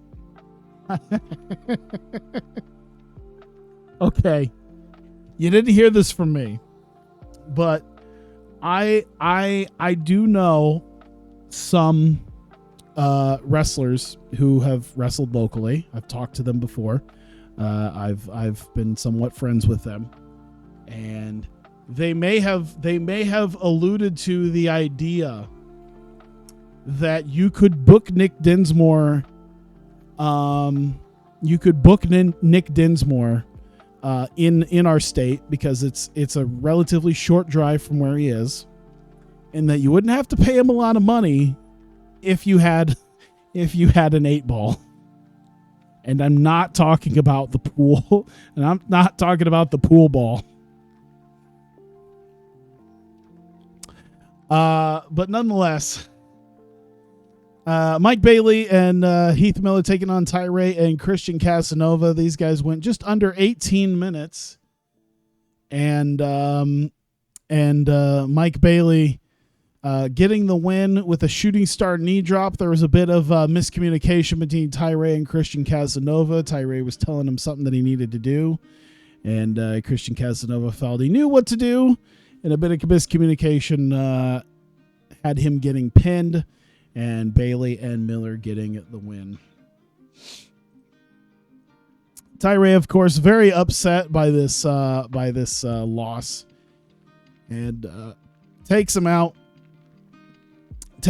on Christian Casanova by hitting. I don't even know what his finisher is, honestly, but nonetheless, laying him out in the middle of the ring and just looking disgusted at him before he ends up leaving the ring and heading to the back. And we get Effie. Effie also still looking a bit worse for wear. He still is looking as disheveled as ever. And on top of that, he's walking around backstage seemingly aimlessly. And out of a side hallway comes Tim Donst, who starts laying into Effie. And they start having a brawl before Tim Donst eventually gets Effie and choke slams him or powerbomb. I don't know, some sort of power move, drives him through a table and leaves him laying backstage amongst a broken table and a pile of debris as Donst starts walking away. I'm amazed that did as poorly as it did.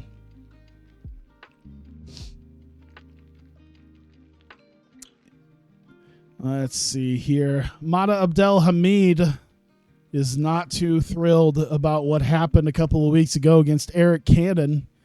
And he finds New Jack backstage and sort of corners him and gets in New Jack's face, demanding a rematch against Eric Cannon in 2 weeks at Neon Zero. New Jack not too happy that a man got in his face. He looks like he wants to put staples into his forehead. But nonetheless decides to calm down a little bit, tells Mata to take a few steps back, and decides to give him the match, as Mata will have his rematch against Eric Cannon at Neon Zero. We get Taylor Wyndham coming out. He's facing Jet Knight and goes just over 16 minutes. Taylor Wyndham hits the Truth Bomb on Jet Knight and gets the victory here. In a fairly inconsequential match, once again, Taylor Wyndham with yet another victory.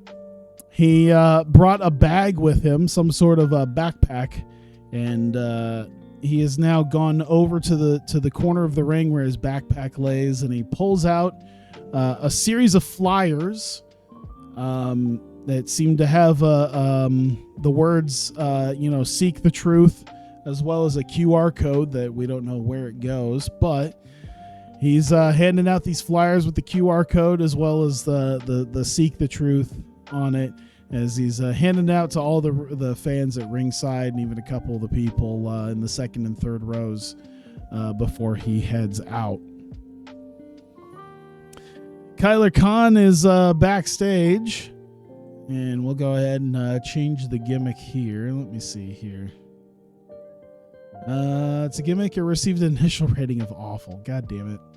All right. It's likely to rise over time as fans get used to it. Well, that's good. Extremely marketable gimmick. Will get far more merchandise than usual. Oh, he's going to sell more books and a large boost to charisma. But nonetheless, Khan's very upset at his loss earlier, but once again has this book that he's throwing at the camera, and he shills his book, and he says, "Everyone, go to Amazon, look it up, buy it for me, bring me up in the rankings, especially the wrestling book rankings, and together they can all live the dream of being a successful pro wrestler like him." We get Tommy Mercer, a vignette of him seemingly in a some sort of gym, doing some weight training as well as strike training and a little bit of sparring for his upcoming title match. We get him sitting on a bench with a towel around his neck as he has a few words for Fox. Doesn't say much other than other than 14 days. I believe it's about 14 days. Hope I got that right. I believe so. But he said in just 2 weeks at Neon Zero, it will be the end for AR Fox's Vertigo World Championship reign. We get to our main event. The Tate twins coming out prior to the main event. They're here to sit at ringside and watch and find out who will be the number one contenders to their Vertigo World Tag Team Championships. And we get our main event, The End versus Neon Ninjas. Goes a little over 21 minutes. Pero ends up getting Facade, hits him with a power bomb, drops him down, pins him for the 3. And very good match between the both of them. Facade has a gimmick that's getting stale. He's only been around for like a dozen and a half shows. It's amazing. Maybe it's just because maybe it's considered awful. That might be why. Because bad gimmicks, I think, tend to have less longevity than like legendary ones. But nonetheless, The End pinned the Neon Ninjas here, and they are the new number one contenders. They will challenge the Tate twins for the Vertigo Tag Team Championships. Of course, the Tate twins looking a bit nervous at that, and they're still sitting at ringside as Odinson and Pero lift up the ropes, tell them to get into the ring. They'll have this confrontation now between them. They basically beg them to try to get into the ring. But the Tate twins simply sort of look at them a bit nervously, stand up out of their chairs, and they both walk out to the back as Odinson and Pero continue yelling at them to end the show. Whoops, don't do that. 43, it's not the greatest, but you know what? I'll take it. Let's see. Who should get some praise? I think Mike Bailey has been doing pretty good. Give it to Mike Bailey. Tommy Mercer. And maybe someone a little bit different. Let's go Heath Miller. I think Heath Miller did okay. We'll just compliment them. We don't have to praise them, but you know what? It's something. Oh, we're just about at the 2-hour mark. Hip, hip, hooray. This is why I have made this its own thing, because it is long. You know what? I'm wondering how much quicker. I don't know if it'll be quicker, but I'm wondering what it'll be like when I can finally start doing like TV tapings. I wonder if that'll be quicker or longer. Instead of doing a couple of like 2 to 2.5, maybe even 3-hour shows, I'm just doing like 4 tight 1-hour TV tapings. That might do a little bit better. Okay, a lot of Mexican wrestlers retiring. Too Cold Scorpios retiring.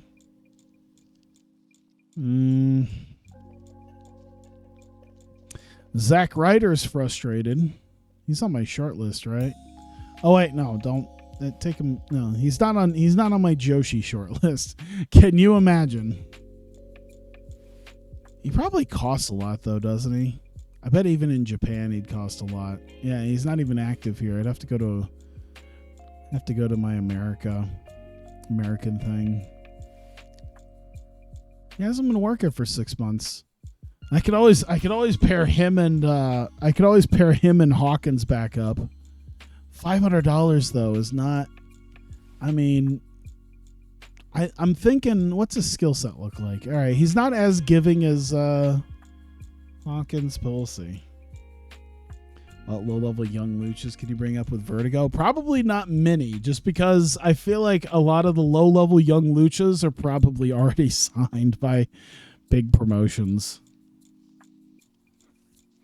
Let me do my pre-booking, since we need to set up for Neon Zero. We're doing the one-on-one. Mata is definitely facing Eric Cannon. We've got that set up. It looks like it's going to be 16 total. We'll just do that. Let's see here. We're doing JT Dunn and Chris Dickinson. It's going 18.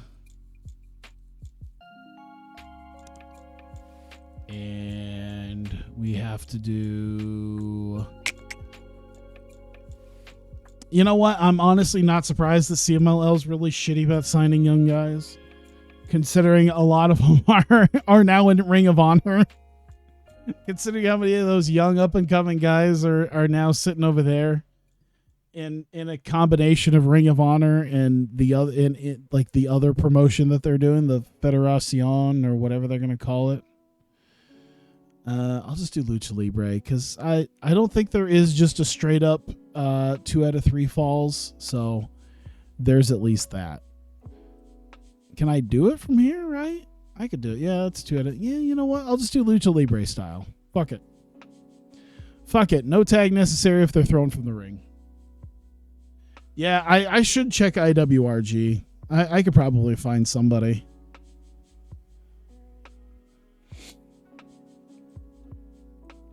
Body guys. Tankman and Lamar. There we go.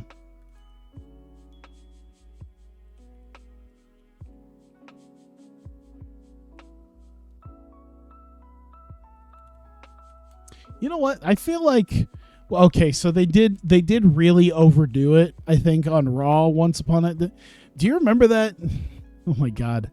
I forgot about that era of Raw just like a year or two ago where they just did everything 2 out of 3 falls because of like commercial shit. I was gonna say there's not a lot of good 2 out of 3. Before they really started overdoing the 2 out of 3 falls matches, they don't do a ton of them. Yeah, it was like what? It was about 3 years ago. Where was it? 3 years? I felt like it's even sooner than that. I think it was before the pandemic, but I want to say it was like, yeah, I thought it was like 2018, 2019. Everything on Raw was like 2 out of 3 falls matches because they were doing like commercial stuff.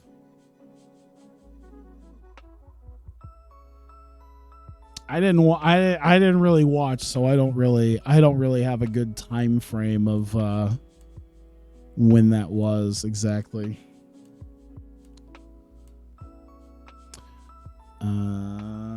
Let's see here. I'm gonna do that.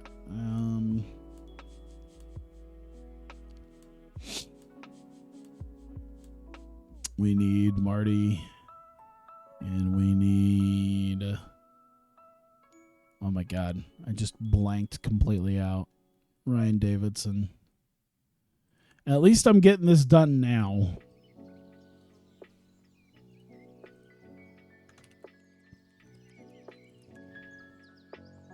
There we go.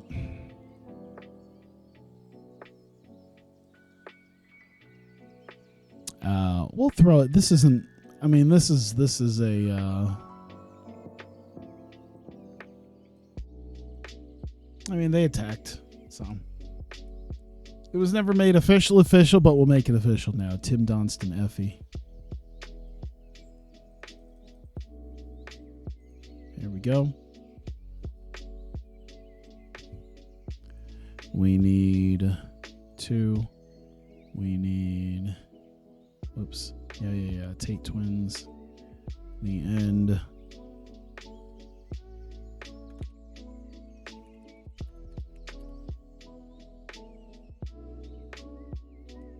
There you go. 16. Here we go. Ah! My bad. Here we go.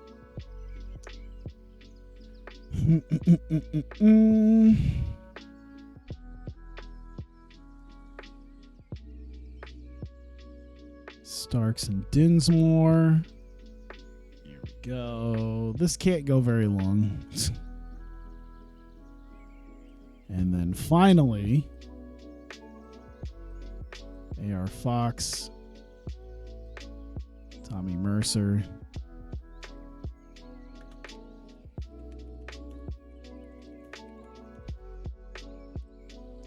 There we go. Oh, I did it again. I'm glad they made that fairly idiot-proof. 1, 2, 3, 4, 5, 6, 7. All right, we have the card. All right, card's done. 13 days to go.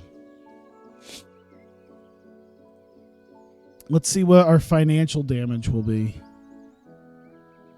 And if anything happens in the next 13 days. You know what's interesting is since I have a whole world I can pretty much build in like the 1920s mod, I kind of have like a lot of ideas of when I eventually get like big and start building up other stuff. Oh shit. Oh, Kota Ibushi won the G1 Climax. There you go. Spoilers for this coming year. Zack Sabre Wait, what? Wait, what? Oh no, he's the IWGP heavyweight. Why was it vacant? What happened? Why was it vacant? Something happened? Someone leave? IWGP heavyweight. Why'd Will Ospreay drop it? By the way, it's amazing that even though, okay, so Ibushi won it finally, but Will Ospreay actually did win it in this game. And of course, this started like, you know, a year ago. View defenses. Is there... Doesn't really say. By the way, Ibushi versus Ishii. All right, what happened to Will Ospreay? Is he still here? Is he hurt? Oh, he's injured. Okay. Oh, he's got a damaged Achilles tendon. That's why. So he can't defend the belt. I mean, it's the IWGP title. He doesn't need to defend the belt that often.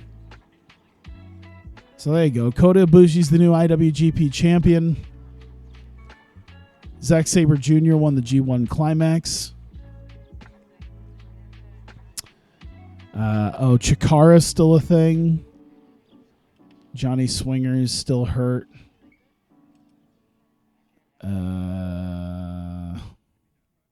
Doesn't look like much anything else interesting happening.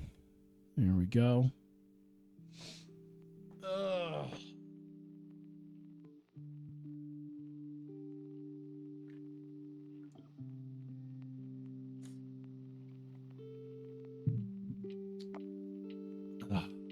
You know, I haven't had Arizona green tea in quite a while. I forgot that I haven't had it in quite a while. Drago's injured. Drago was... where's he signed? He's got to be. Yeah, AAA signed him. Was this the Drago that was in... or was it somebody else who was in Lucha Underground? This had to have been the guy, right? This was Drago who was in Lucha Underground.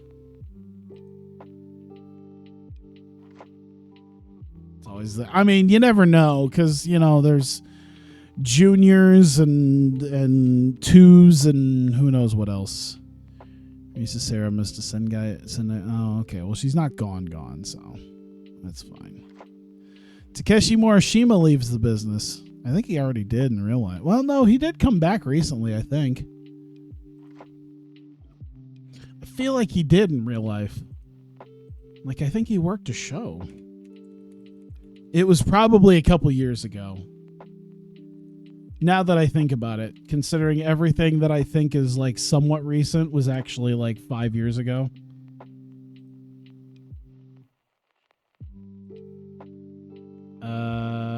Okay, maybe. Okay, so he didn't have a match, but I swear to God, he made an appearance. Forget what it was, but I swear to God, Morishima made an appearance recently. Here we go. Ultimo Dragon Academy opens.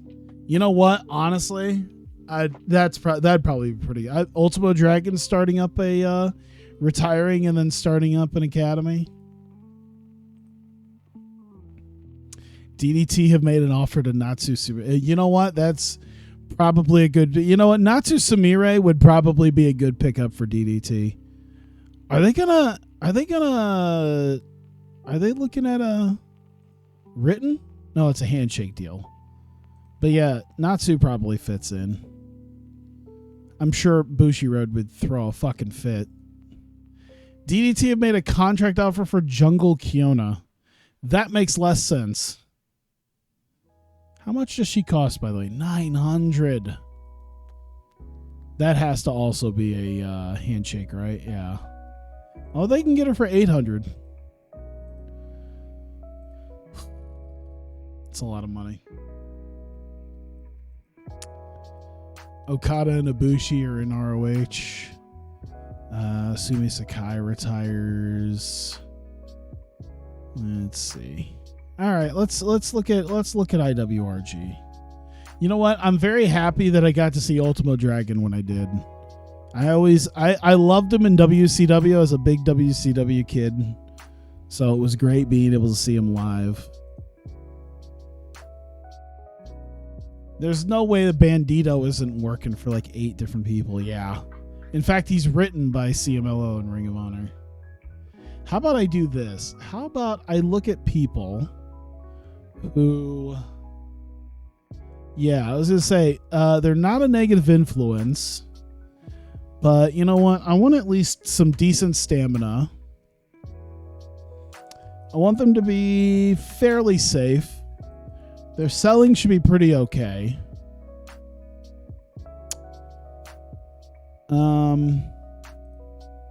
And to find a dude, gotta be an active wrestler. Needs to be a wrestler. And his max popularity in Mexico is like 40. Chef Benito, death metal. Demonio Infernal. El Hijo de Parada Morgan. Mamba. Marsh Rocket. Isn't he an ROH guy? Or at least he used to be.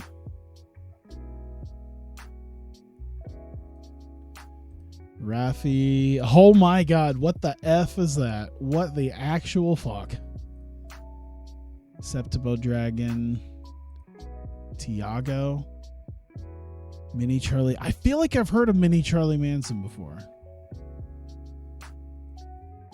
Septimo Dragon looks like a guy. The ninja. Do they still actually have the Ninja Turtle fakes? Do they still have that? Death metal.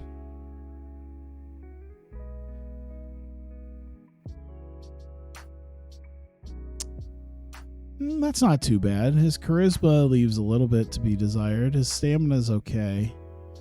I'll shortlist him. Septimo Dragon looked promising. Ooh, okay. I like his skill set quite a bit. He's very flashy and aerial. His experience is really good. How much? 200. Okay. I'll shortlist him. Tiago's just... Some of these guys are just a little bit older than I'd like him to be. Demonio Infernal. He looks like he should be intimidating. I don't know how big he is. It says middleweight, but... His selling's not the greatest, but his psychology is good. His safety's pretty good. Noted comedy match performer. This guy is a comedy match guy? How big is he? If he's like 5'7", maybe. But if this dude's like a fairly big dude, he looks like he should be a hoss.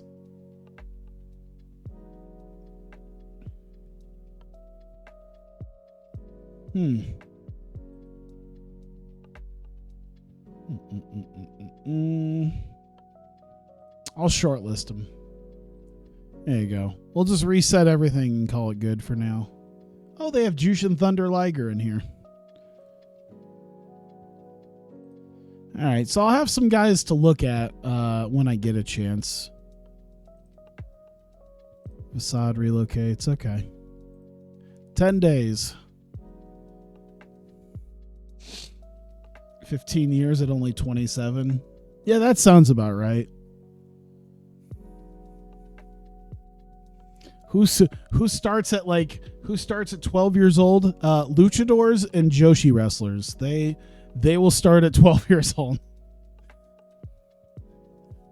Let's see here. New leader for the Swines. Hiroya Matsumoto, Dash Chisako. I feel like that's not actually a deal there. That is an old picture of Ho-Ho Loon. I actually met Ho-Ho Loon at a Dragon Gate show. He's very nice. Very helpful. I got a signed picture of him.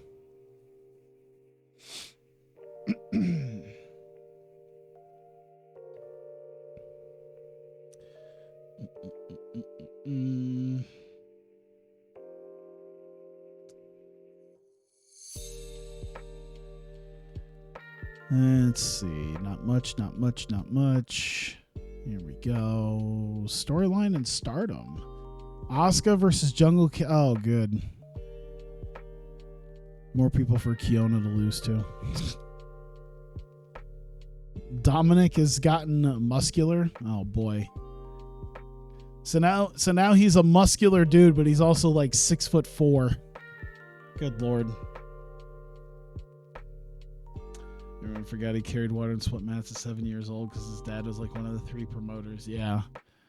I know he's been doing quite. I know he's been there quite a bit. It was probably because he came into WWE like immediately, and had some success. So there's probably like he didn't do all that much. Hey, he was already wrestling like 15 years by the time he even got to WWE. The Steiner brothers are in the Hall of... Oh my God. Can you imagine if that actually happened in real life? So Rick Steiner being in the WWE Hall of Fame, I could maybe see it. The Steiner brothers. Yeah, Scott. The only way Scott Steiner would ever be near the WWE Hall of Fame in real life is if he was dead. They'll honor him after the fact, and they'll have Rick come out and talk about him. Jacob Fatu versus Nick Aldis is the NWA planned storyline. Ian Rotten's no longer wrestling, thank God. Marty Jannetty's no longer wrestling, thank God. Sinbo D. That really is a what if scenario right there. He's definitely older, but man, that was the Sinbo D was actually in that period of time I was actually watching SmackDown, because like we didn't. I live in an area where we didn't get UPN. We got the CW. So before it officially went to CW, I had to watch a rebroadcast of it on our local NBC affiliate. And I want to say that was right towards right around when Kizarny was a thing. Might have been after. He might have actually been part of the CW. I think it might have been later now that I think about it. I want to say he was 07, but I think he was actually like 08 or 09 was Kizarny. Yeah, one match. Undefeated in WWE.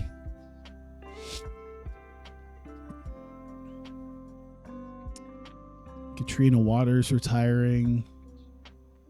Kalisto sideline. Torn ACL. Well, that's it for him for a while. Natty Neidhart joins AAW. Oh, I forgot. She got that's right. Evolve hire Carl Anderson. That'd be interesting. Jungle Kiona. Leon hangs the boots up. Daichi Hashimoto. Moose. Wait, is Moose still? Okay, Moose is still an Impact. How much would Natty cost for a Joshi promotion? $700. Yeah, I think I'd just spend the extra money on like Jungle Kiona or probably a little bit more. Probably do a little bit different.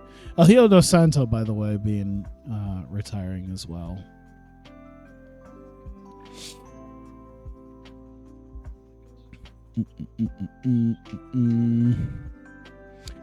You know what? I remember a shoot with Kazarni because he started dating the cat, Jerry Lawler's ex-wife. Because I remember a moment. I don't know why I remember this, because I saw only the highlights of the shoot that he did with the cat. And like in the shoot, you figure out just how fucking southern redneck he is. Like he did the Kazarni thing, but you figure out in that shoot just how fucking rednecky he is. I remember there was a point where they put it in the highlights, of course, where he smacks the cat's ass because they're doing this thing like in bed, I think, if I remember right. And he just goes, he like grabs her ass while she's like laughing at it, and he just goes, look at the shitter on that critter. I'm like, what? Sin is apparently a really nice guy. He's like a full-on crazy man. Yeah, I'm not surprised. But yeah, that's like that's the only thing now that I remember him for, is him in a shoot promo grabbing the cat's ass going, look at the shitter on that critter. Lita retired. I think Lita's already retired in real life.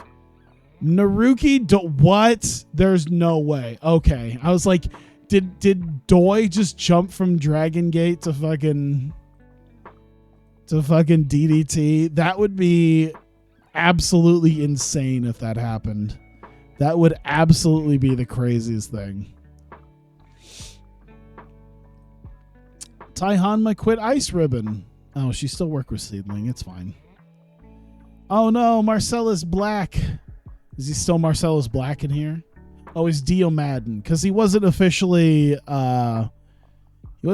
Mace yet. Shannon Ballard, Mayu staying with Stardom. That's a shocker. You're saying the person who's been most loyal to them and probably is getting paid a shitload of money from them. Julia joins DDT is definitely something. Mosh retires. I wonder when the last time they did that, because I feel like now I have to go back on Cage Match, because I feel like Mosh and Thrasher. Let's see, the Headbangers wrestling, because I feel like Mosh and Thrasher, if I look up Cage Match, they still probably do the rounds as a team. At least one of them has to, right? They have to still be doing it. When was the last time they wrestled? There you go. March 20th. They wrestled 1 month ago. I knew it. I did. The Headbangers felt like a thing that they were still doing. That definitely. I mean, they were in Ring of Honor for a little bit, right? Yeah, that was just as that brought up. Yeah, they were in ROH for a while there. Dangerous Gate, Grand Prix, Roshi Yamato. All right, not much else. Everyone hated them. Oh, because they were WWE guys. Man, Chris Harris in real life, man, I'm glad he shaved. I'm glad he shaved and seemed to lose a little bit of weight, because when he still showed up in like 2011 shape, but at least he didn't get too much worse when he was in Impact a few weeks ago, and at least he shaved all that nonsense so he doesn't look like this is Chris Harris. Chris Harris in this picture just looks like a dude who talks about wrestling on YouTube in front of like 600 subscribers. I mean, not that I have anything to brag about with 6,000 subscribers, but this looks like a dude who, Chris Harris really does look like the kind of guy in this picture who would have like a shitty webcam mic running down like WWE and what he liked about it and didn't like about it.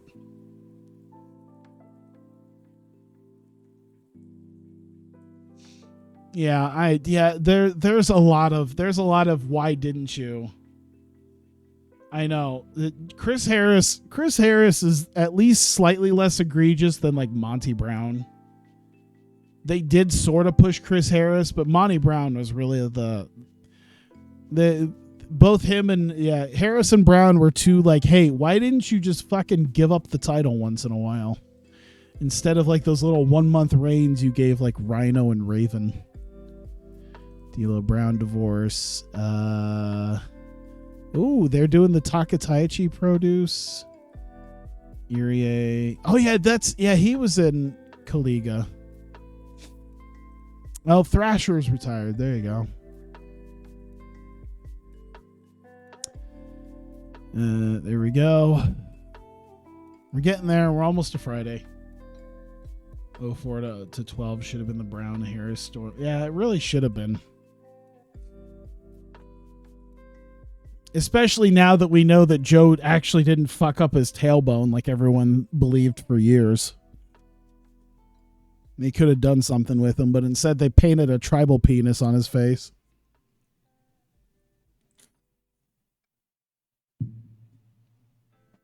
And then they made AJ dress like fucking Ric Flair.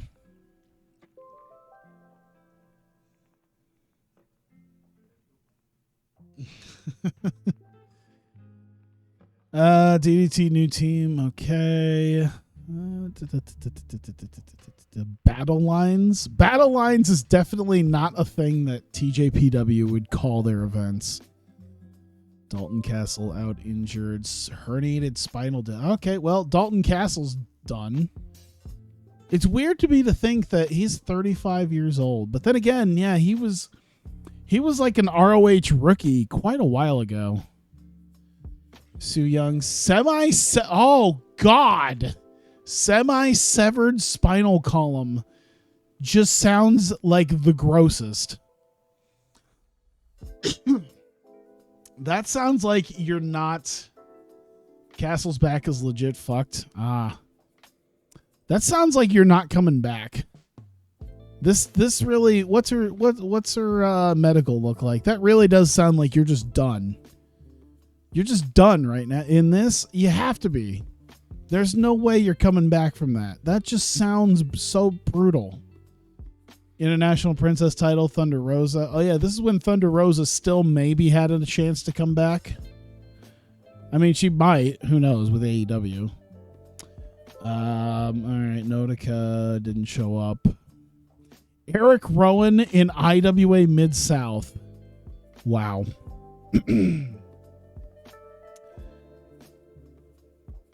Sue's crippled, sever spinal. Is like no feeling in legs. Oh, God. How do you fuck yourself up that bad?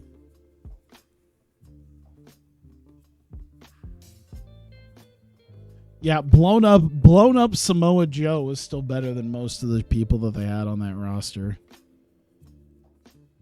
He really was. Let's see. Speaking of, Jake Hager is noted for his great physique. Is he? People not in shape are unprofessional. Of course, Samoa Joe has something to say about it. And then they set up a fight for Bellator. Tracy Williams and Mexa Blood are the 6-man tag champs. Okay. Jacob Fatu is the NWA National Heavyweight Champion. Defeated Aaron Stevens. Okay, so he's the... Okay. Marcellus Black is back. Okay. Almost there. Hager's kind of jacked when he's... Okay, yeah, that's a good point. Maybe I just haven't really thought about it. And I think I always revert back to how he looked as Swagger. Or it was like he looked kind of in shape, but not the greatest.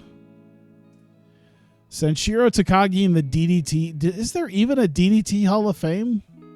I want to know that now. Maybe I'll have to hit up fucking Haku-san, the DDT English guy. Hey, is there an actual DDT Hall of Fame? Took place. The complete success. Oh, Kalisto will be back at some point. Rikishi hangs his boots up, which I think actually did happen. Nene Takahashi retires, which will never happen. She's like Emi Sakura. She'll just wrestle. Even if she's just wrestling for seedlings, she'll do that till she dies. Godfather retires, which I think actually has happened in real life. Tatanka retires. Maybe. I don't know. Tatanka's kind of like Hacksaw Jim Duggan, where I think they're just going to wrestle till they just physically can't anymore.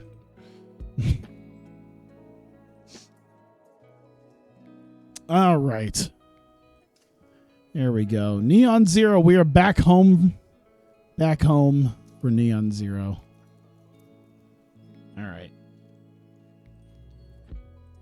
Good news is a lot of this has already kind of been set up, so this should be relatively quick. Maybe. Who knows?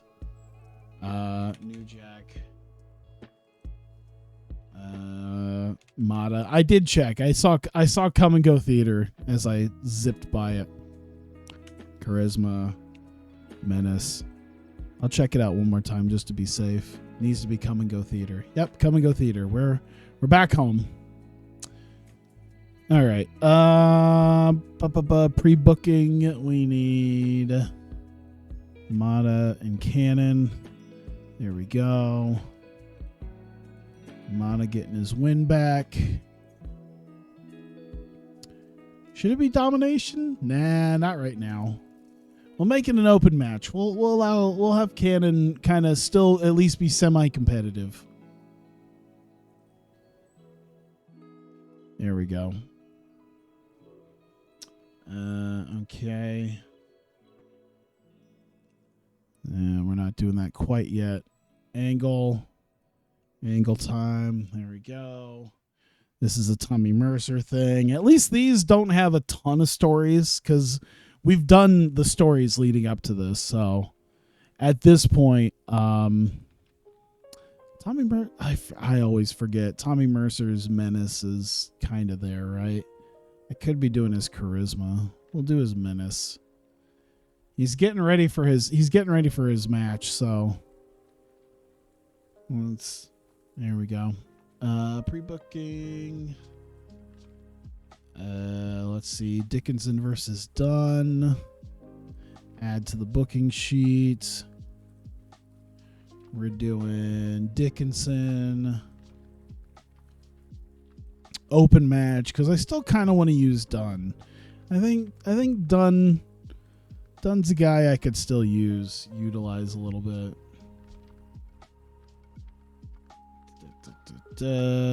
So we get our next angle.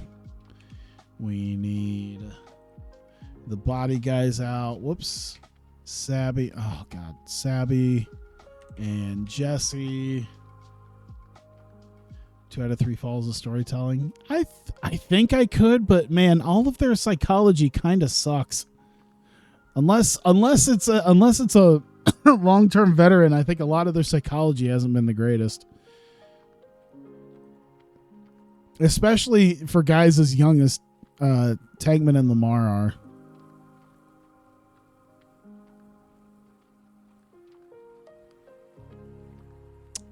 There we go. I feel like this would let me look. This is going to be the 46 psychology. Probably not a good idea. 38 psychology. Yeah. We'll go all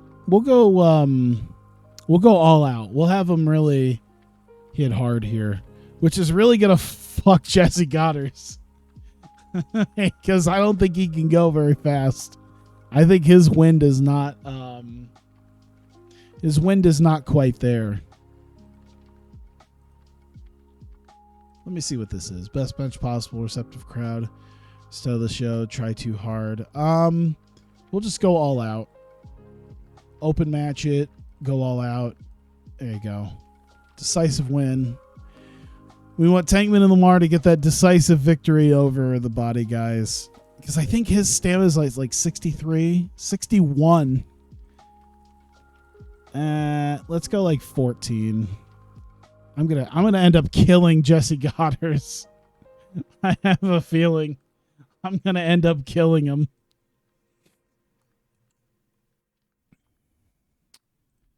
Add an angle. And that's 3 minutes. And that's Marty Martinez and Ryan Davidson. And we're going to use Menace. Just a little pre-match vignette showcasing their deals and just the goofy shit that they do. All right, Martinez versus Davidson. Street fight time. Let's see here. We got Martinez. And we're going to make it an open match. I was going to say slow build, but I don't think you slow build a street fight. Oh my God. Probably not a death match. Wild Brawl? They struggle to go 15 minutes. I'm trying to make them go more than 15 minutes.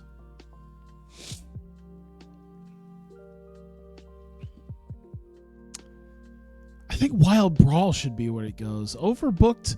I feel like Overbooked has a lot of run-ins and interference and stuff. Oh, let me see here. Full twist turns, run-ins, blood, weapons.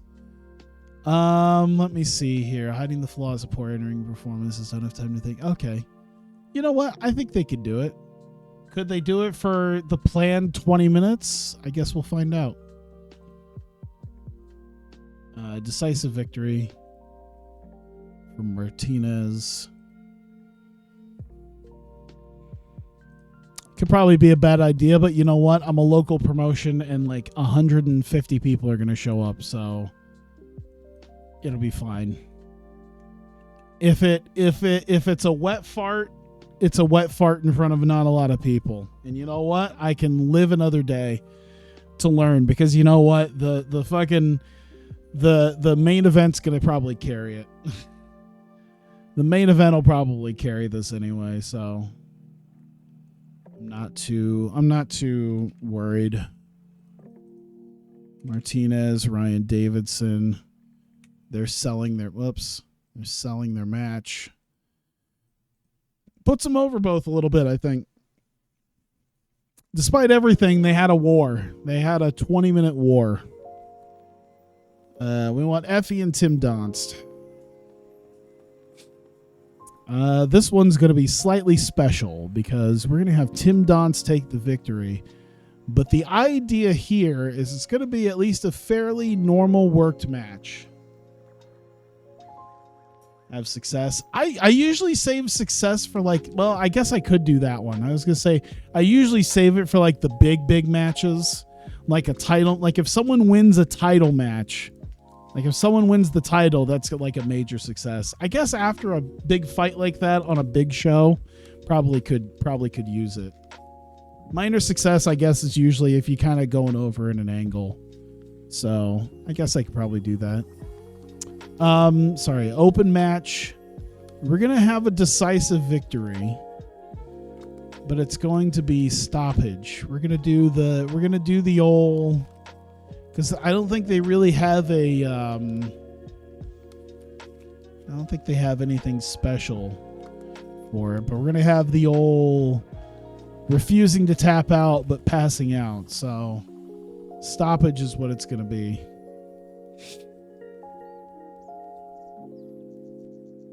The old Steve Austin at WrestleMania 13. The refusal to tap, but just passing out to the pain.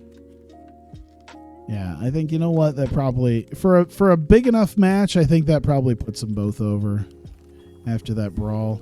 I think everything else right now is pretty okay on that.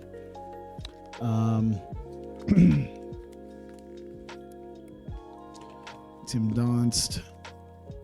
Effie. We're going to do his selling. He's just kind of leaving the ring, but it still kind of puts it. He's still got a big win, so I'm only going to do the minor success for that. Okay, so we've got pre-booking here. We have got tag title match coming up. We've got Odinson getting the victory. This is going to be another one that's going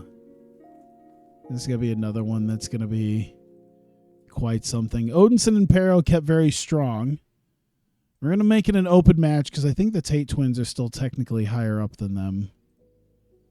But it's going to be a cheap win, and we're doing an intentional disqualification. They're going to intentionally do something to the refs, slap them, do whatever. It's going to be the old Randy Orton where the Tate twins realize they can't beat Pero and Odinson and just decide, I'm just going to slap the ref and take the fucking DQ.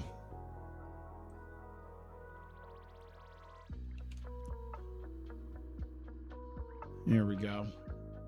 And of course, the End are pissed.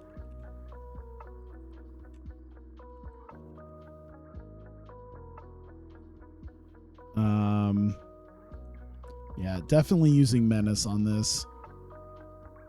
Minor success because they didn't exactly win. They're just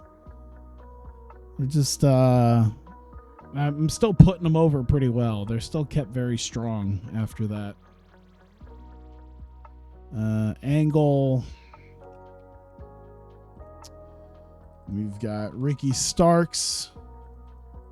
He's gonna, you know what? We'll put Nick Dinsmore, but he's off screen because he's talking about Dinsmore. So we'll do his charisma, and he's just building up his match. Oh, that's right.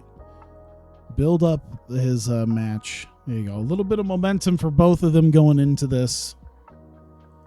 And we get Starks versus Dinsmore. Now this, Dinsmore is probably on his way out of in-ring work anyway, so I'm not really overly concerned. And the whole point basically was to put Starks over anyway. So Starks is going to get the victory here. He's going to get a domination. He's going to kind of prove his point against Dinsmore. I was going to say if we should script it, but I don't think we should.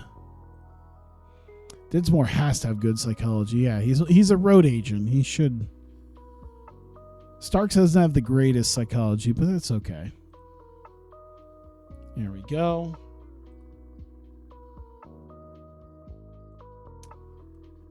All right, just a few more segments. 3 more.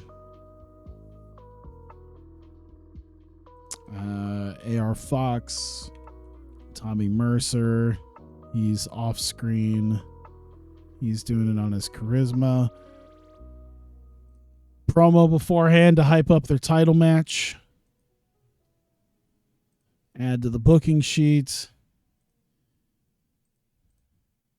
And we've got Tommy Mercer to be the victor. Open match between them. Decisive victory. And we'll overbook this a little bit, but it's still going to be a pinfall finish. We're going to have we're going to do the old I think this is what TNA did a lot when they were trying to really build up somebody, especially when they were doing it to like I feel like TNA probably way overdid this. So it'd be perfect for Tommy Mercer. The idea of a cowardly heel needing people to interfere, and even then it still wasn't enough. I feel like they did that for I think they did that for Jarrett matches a lot. Yeah, extremely unhappy, but who cares? You're dropping the belt. Practicing the Greg Valentine W2K19 because you use them in your league. Nice. I feel like I can't remember specific instances of it, but it used to happen, especially with a lot of legends. They would have tons of interference, and then it still wouldn't matter. Like they'd have people come and interfere, and it really still wouldn't matter because it was still. You know what? Hogan matches, especially in WCW, I think was the king of that stuff. The king of 85 people are going to interfere against Hogan, but he's still going to win anyway. That's pretty much what the whole, like, it wasn't Tower of Doom, but it wasn't the tower. It was like the Doomsday Cage match. That whole Doomsday Cage match was literally, hey, let's do an overbooked match with Hogan and Savage, and they'll still come out on top anyway.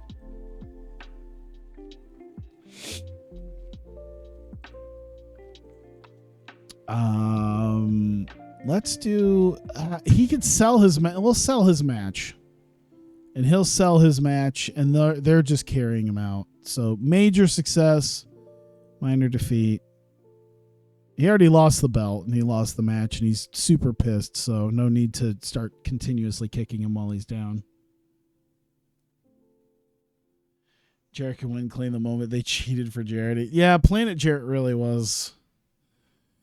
Planet Jarrett really was just a fucking that was around the time I started watching TNA, like in the Fox Sports Net days. I know she claimed to hate it, which I still think is bullshit, but I think the best thing about fucking Planet Jarrett was just Gail Kim running around in what was essentially lingerie and wrestling boots. And then getting slammed around.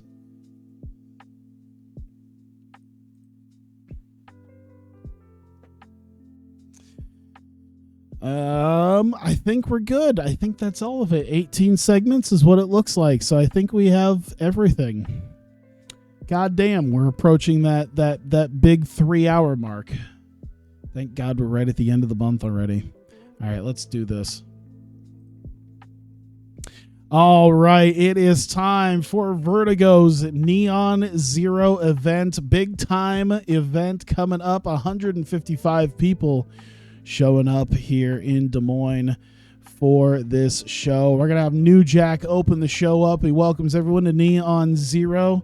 He has a couple things to say, but before he can really get into it, Mata Abdelhamid comes in, once again gets in New Jack's face and demands that he fights Eric Cannon right now.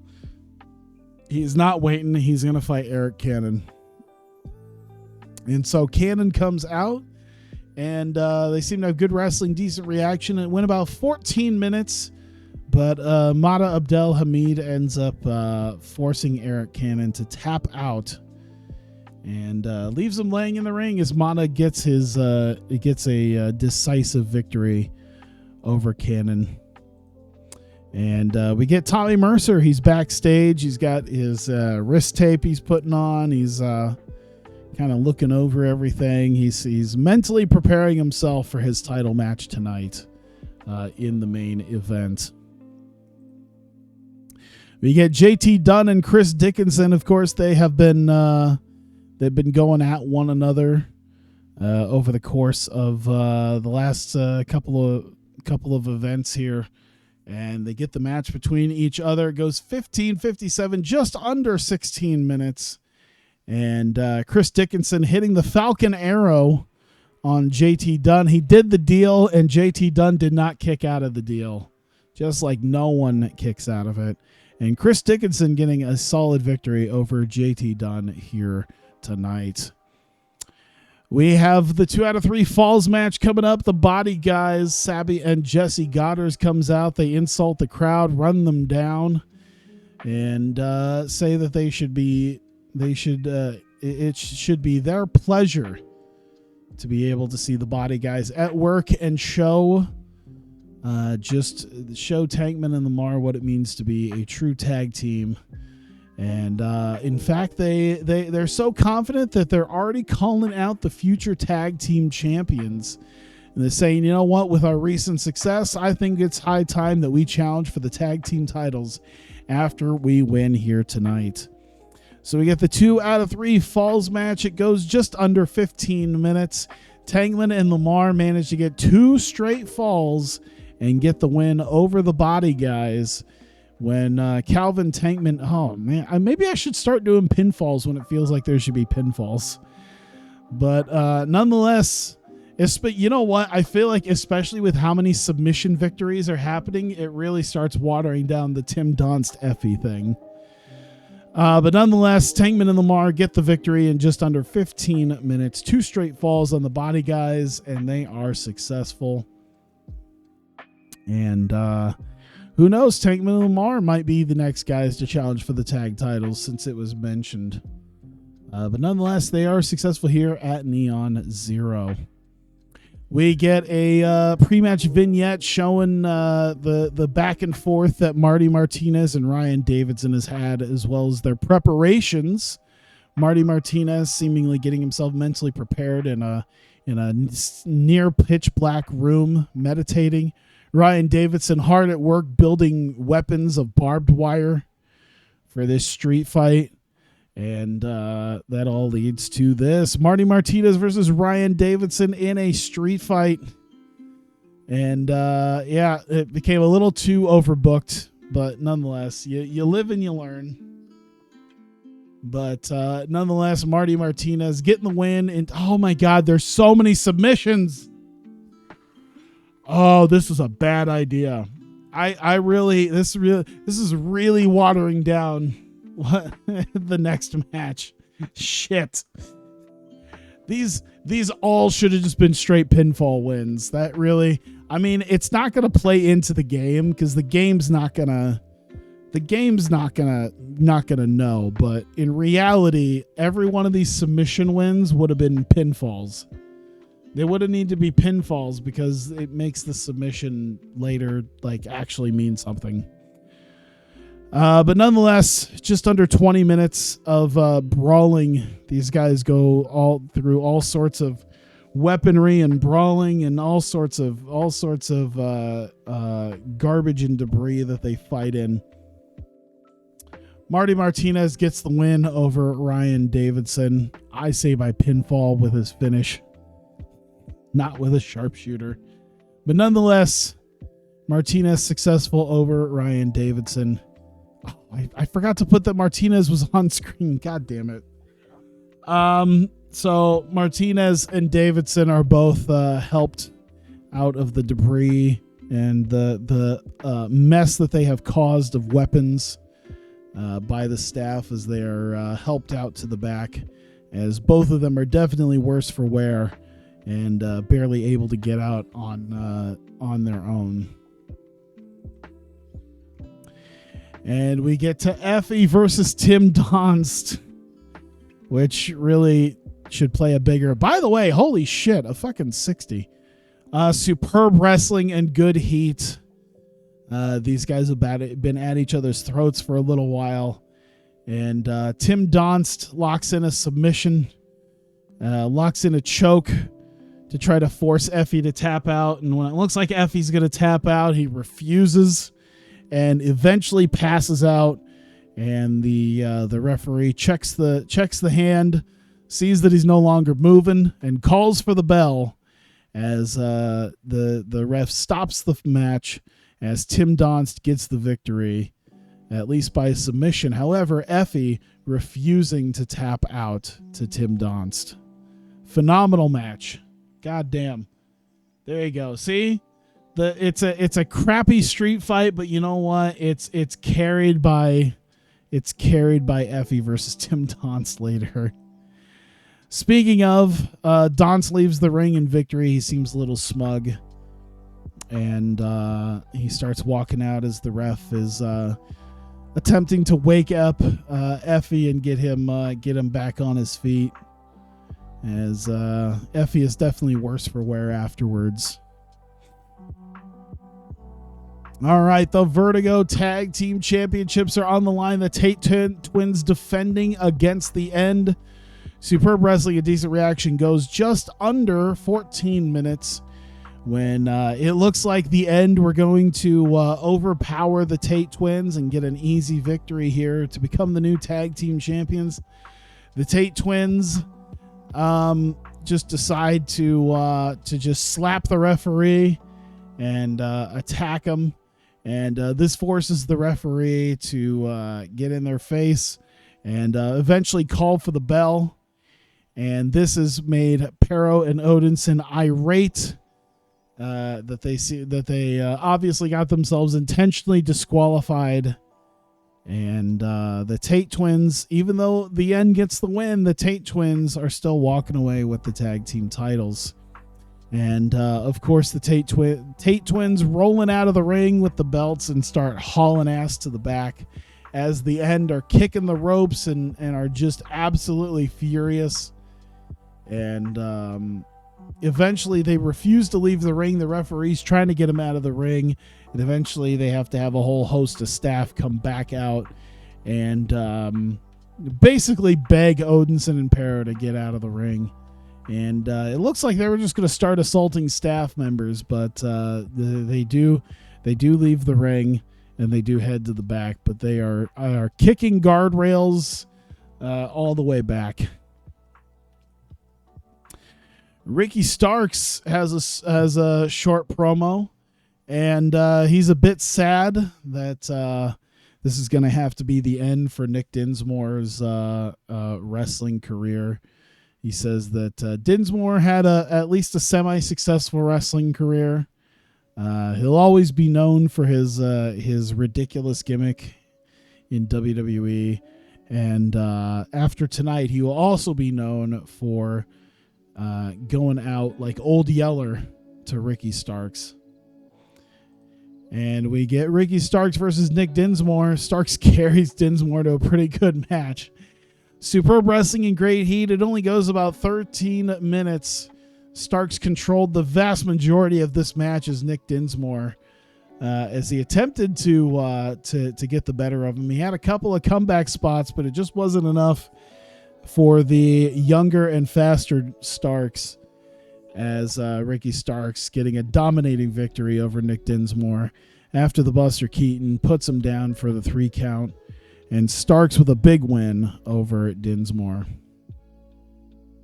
It is time for the main event. AR Fox is backstage. He is ready. He's with the Vertigo World Championship. And he tells Mercer that it's unfortunate. He's seen the footage of the training that Tommy Mercer has done. But all that training is going to be all for naught, as it's time for him to fall short. And it's unfortunate that that's going to have to happen. And AR Fox says that all the training in the world cannot compete against natural talent, and that is what AR Fox is. And that leads us to our main event. AR Fox versus Tommy Mercer for the Vertigo World Championship. Goes just over 20 minutes. And it looked like Tommy Mercer had this in the bag. The Tate twins come in and they start beating down Mercer while the referee was knocked out. And as AR Fox looked for the victory, Tommy Mercer still powered out, hit AR Fox with the Red Sky, and despite the interference from the Tate twins, Mercer with the Red Sky gets the victory and the win. And Tommy Mercer is the new Vertigo World Champion. And we end the show with Tommy Mercer celebrating with the title held high. Goes up to the turnbuckles and raising it for the fans as the new Vertigo World Champion, as the Tate twins drag AR Fox out of the ring and to the back, as that is how we end the show. 51, I'll take that. Okay, I'll give it to AR Fox for carrying his match. 60. Oh God, you know what? Tim Donston Effie had such a balls to the wall match. I gotta praise them both for their amazing match. There you go. That wasn't too bad. Cool. Now I gotta go write 3 more shows in the future for next month.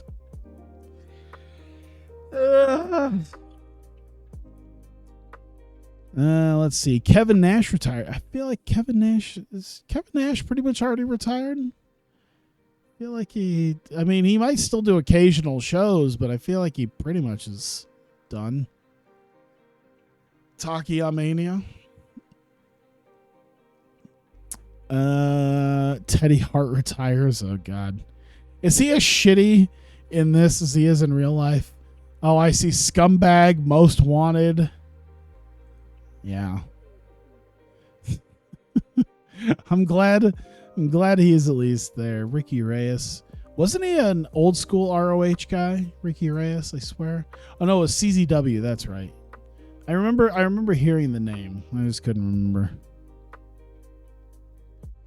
His knees are fucked. I mean, his knees being fucked doesn't mean anything, honestly. He could still do like tag matches. I feel like it wasn't that long ago I saw like an Outsiders match on an indie show.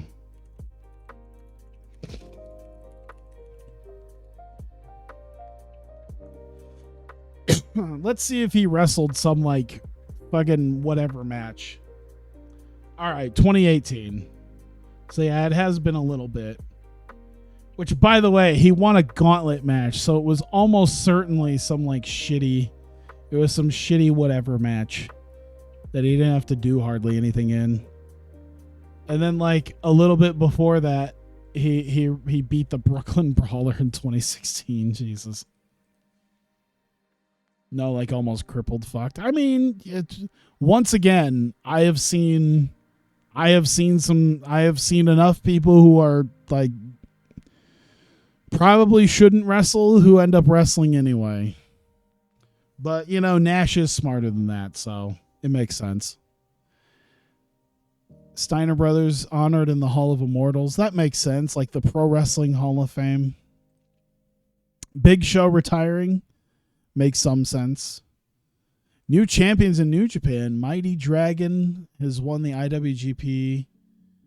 Who? Mighty Dragon. Keno and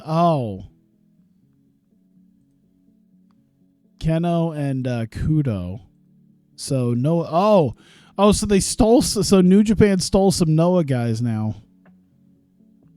More Noah guys jumping ship. Tommy Dreamer retirement. Tommy Dreamer's never actually going to retire. He'll wrestle till he dies. Same with Jim Duggan. Even if it's just in like House of Hardcore, I think Tommy Dreamer will just wrestle until he just, yeah. Billy Gunn, I think, is the same way, especially now in AEW. I feel like Billy Gunn, even if he wasn't in AEW, I think he would still be doing indie shows every once in a while.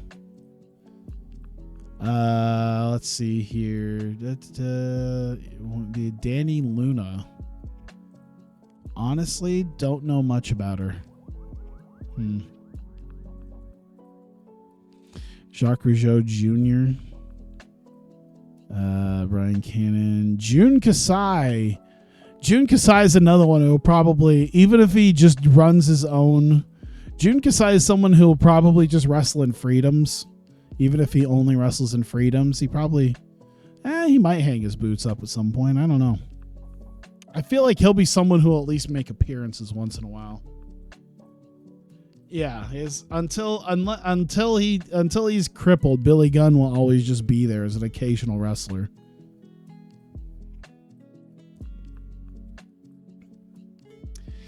Noah Hall of Fame, Takeshi Morishima, that makes sense. Angelo Dawkins, some people from the opposite side of the political spectrum. Oh my God, they did have something in here. Oh no.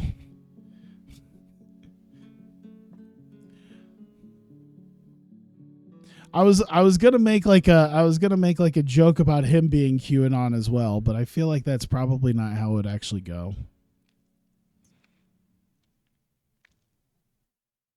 Let's see here.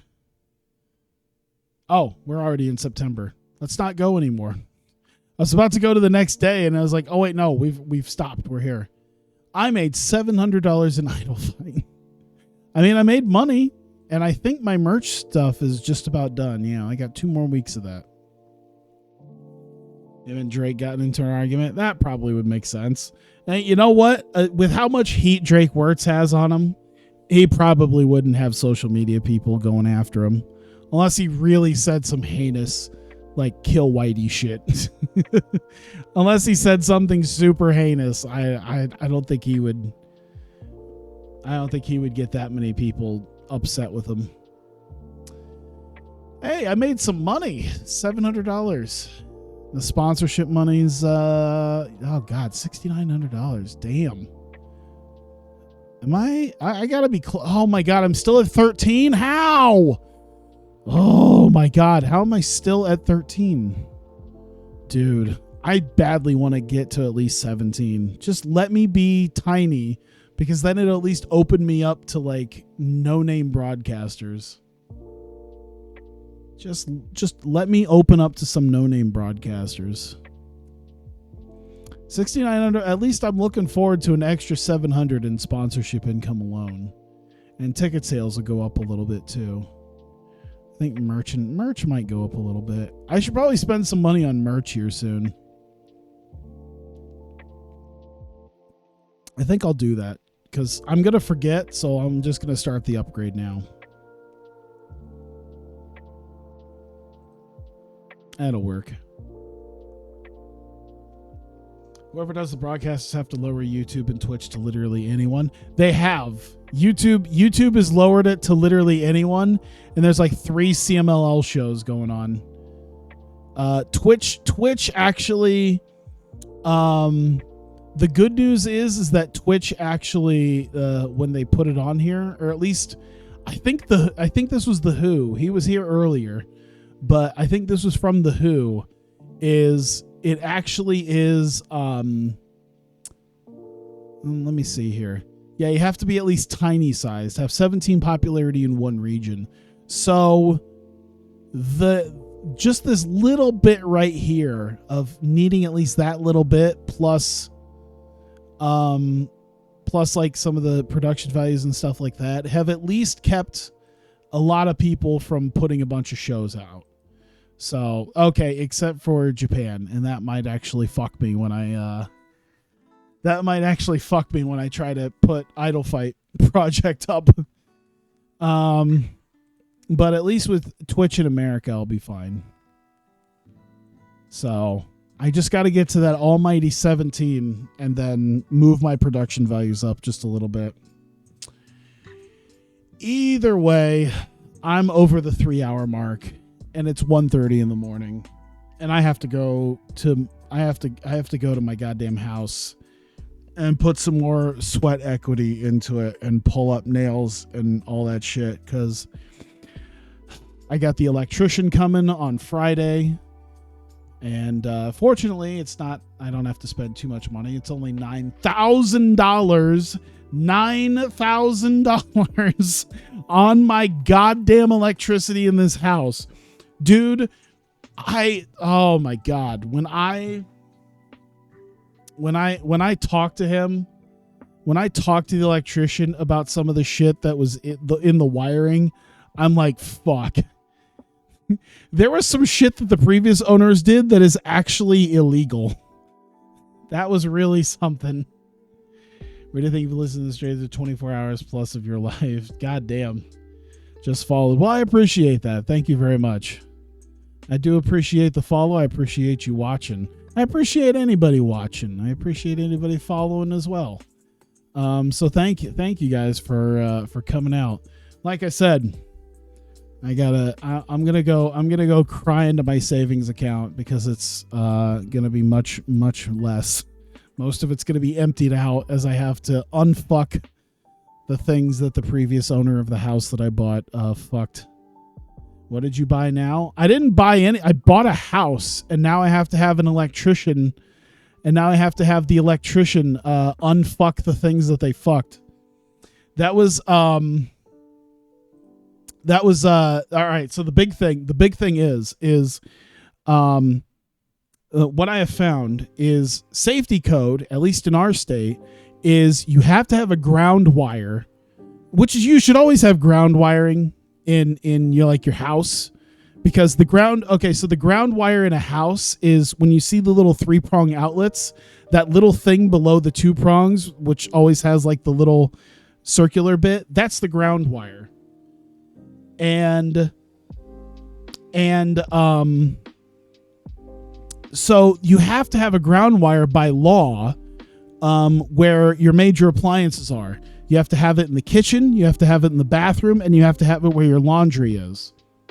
And what they did is they took the wire and they looped it to like a neutral area so that when you plug in a little device to show that it's grounded to try to get up to code, it will say that it's grounded, but there's no ground wire in. And that's what I found out. Not only is there no ground wire in, so they have to put that in, but actually doing the looping to the neutral wire is illegal. Because by law you have to have that ground wire in, and they didn't do it. They just, this was after I closed on the house. So it's been suggested that maybe I should, this is another thing too, is it suggested that maybe I should have a conversation with a lawyer, considering that is something that they probably should have disclosed. Yeah, that's something they probably should have had to disclose. But yeah, they jerry-rigged the wiring, and I'm now unfucking it. And it'll be fine because now I'll get the ground wire in, I'll get all new. Oh yeah, that's also another thing he said, is it's a huge safety and fire risk. It's a huge safety and fire risk. But yeah, by Monday I'll have new outlets everywhere, which by the way, 75% of all the outlets in the house were all 2-prong. So I knew it wasn't grounded. But yeah, that was a big thing too, is because I'm like, I just bought a computer for $2,600. I don't want that fried. Fuck that shit. I'm not frying it. So yeah, I'm installing the ground wire where I need to. They're putting all new breaker shit in and all the new outlets and switches and everything. Everything's going to be as safe as I could possibly be. And yeah. So everything will be fine by Monday, but it's going to cost me $9,500. So I'm not too thrilled about that. I can deal with it, but holy fuck. Yeah. You're closing at Fry's tomorrow? I thought they were all completely closed. Yeah. $9,500. Oh. If I wanted to spend the money to get ground wiring throughout the entire house instead of just where I needed to legally do it, it would have cost me $15,000. $15,000. They're all completely closed. You're finished. Oh, you're hauling stuff out. Okay. Have a good night, man. I appreciate it. Yeah, I should probably talk to somebody about that, because that really is some horse shit. That's some because the house was not sold as is. Not only was it technically not up to code, which is probably an issue with selling a house, but it wasn't disclosed, and it wasn't being sold as is. So there has to be there's probably someone I can talk to about that. I'll have to look into that. But either way, I thank you guys for coming out. It's been great. I gotta go. Yeah, I gotta go. I'm gonna go sleep and sleep this whole off. Can you prove it was the previous owner? I guess I can't, but also the previous owner was there since 1995. So I feel like it'd be, I guess I can't prove it was the previous owner, but I mean, they sold it with the disclosure that everything was fine, and they were there for the previous 25 years. So who knows? Yeah, at least I'm pushing Momo where Stardom won't. I can at least get that. Yeah, they weren't like the owners, like just for a couple years and that was it, and they couldn't have possibly known. Like, they were there for 25 years. So I don't know. I'll see what happens. That might be a whole thing. It's going to be a headache, but yeah. Either way, might have to talk to my realtor about it too when it comes to that. We'll see. But either way, thank you guys for coming out. I'm going to go to bed because it's late and I need to. And I got stuff to do tomorrow. I got all sorts of stuff to buy and work on, and it's just going to be so much fun. So thank you guys. I appreciate it. If you're watching this on YouTube, thank you very much for also continuing to watch. I appreciate every one of you guys paying attention to this and being a part of it. So yeah, thank you, and I'll see you guys next time.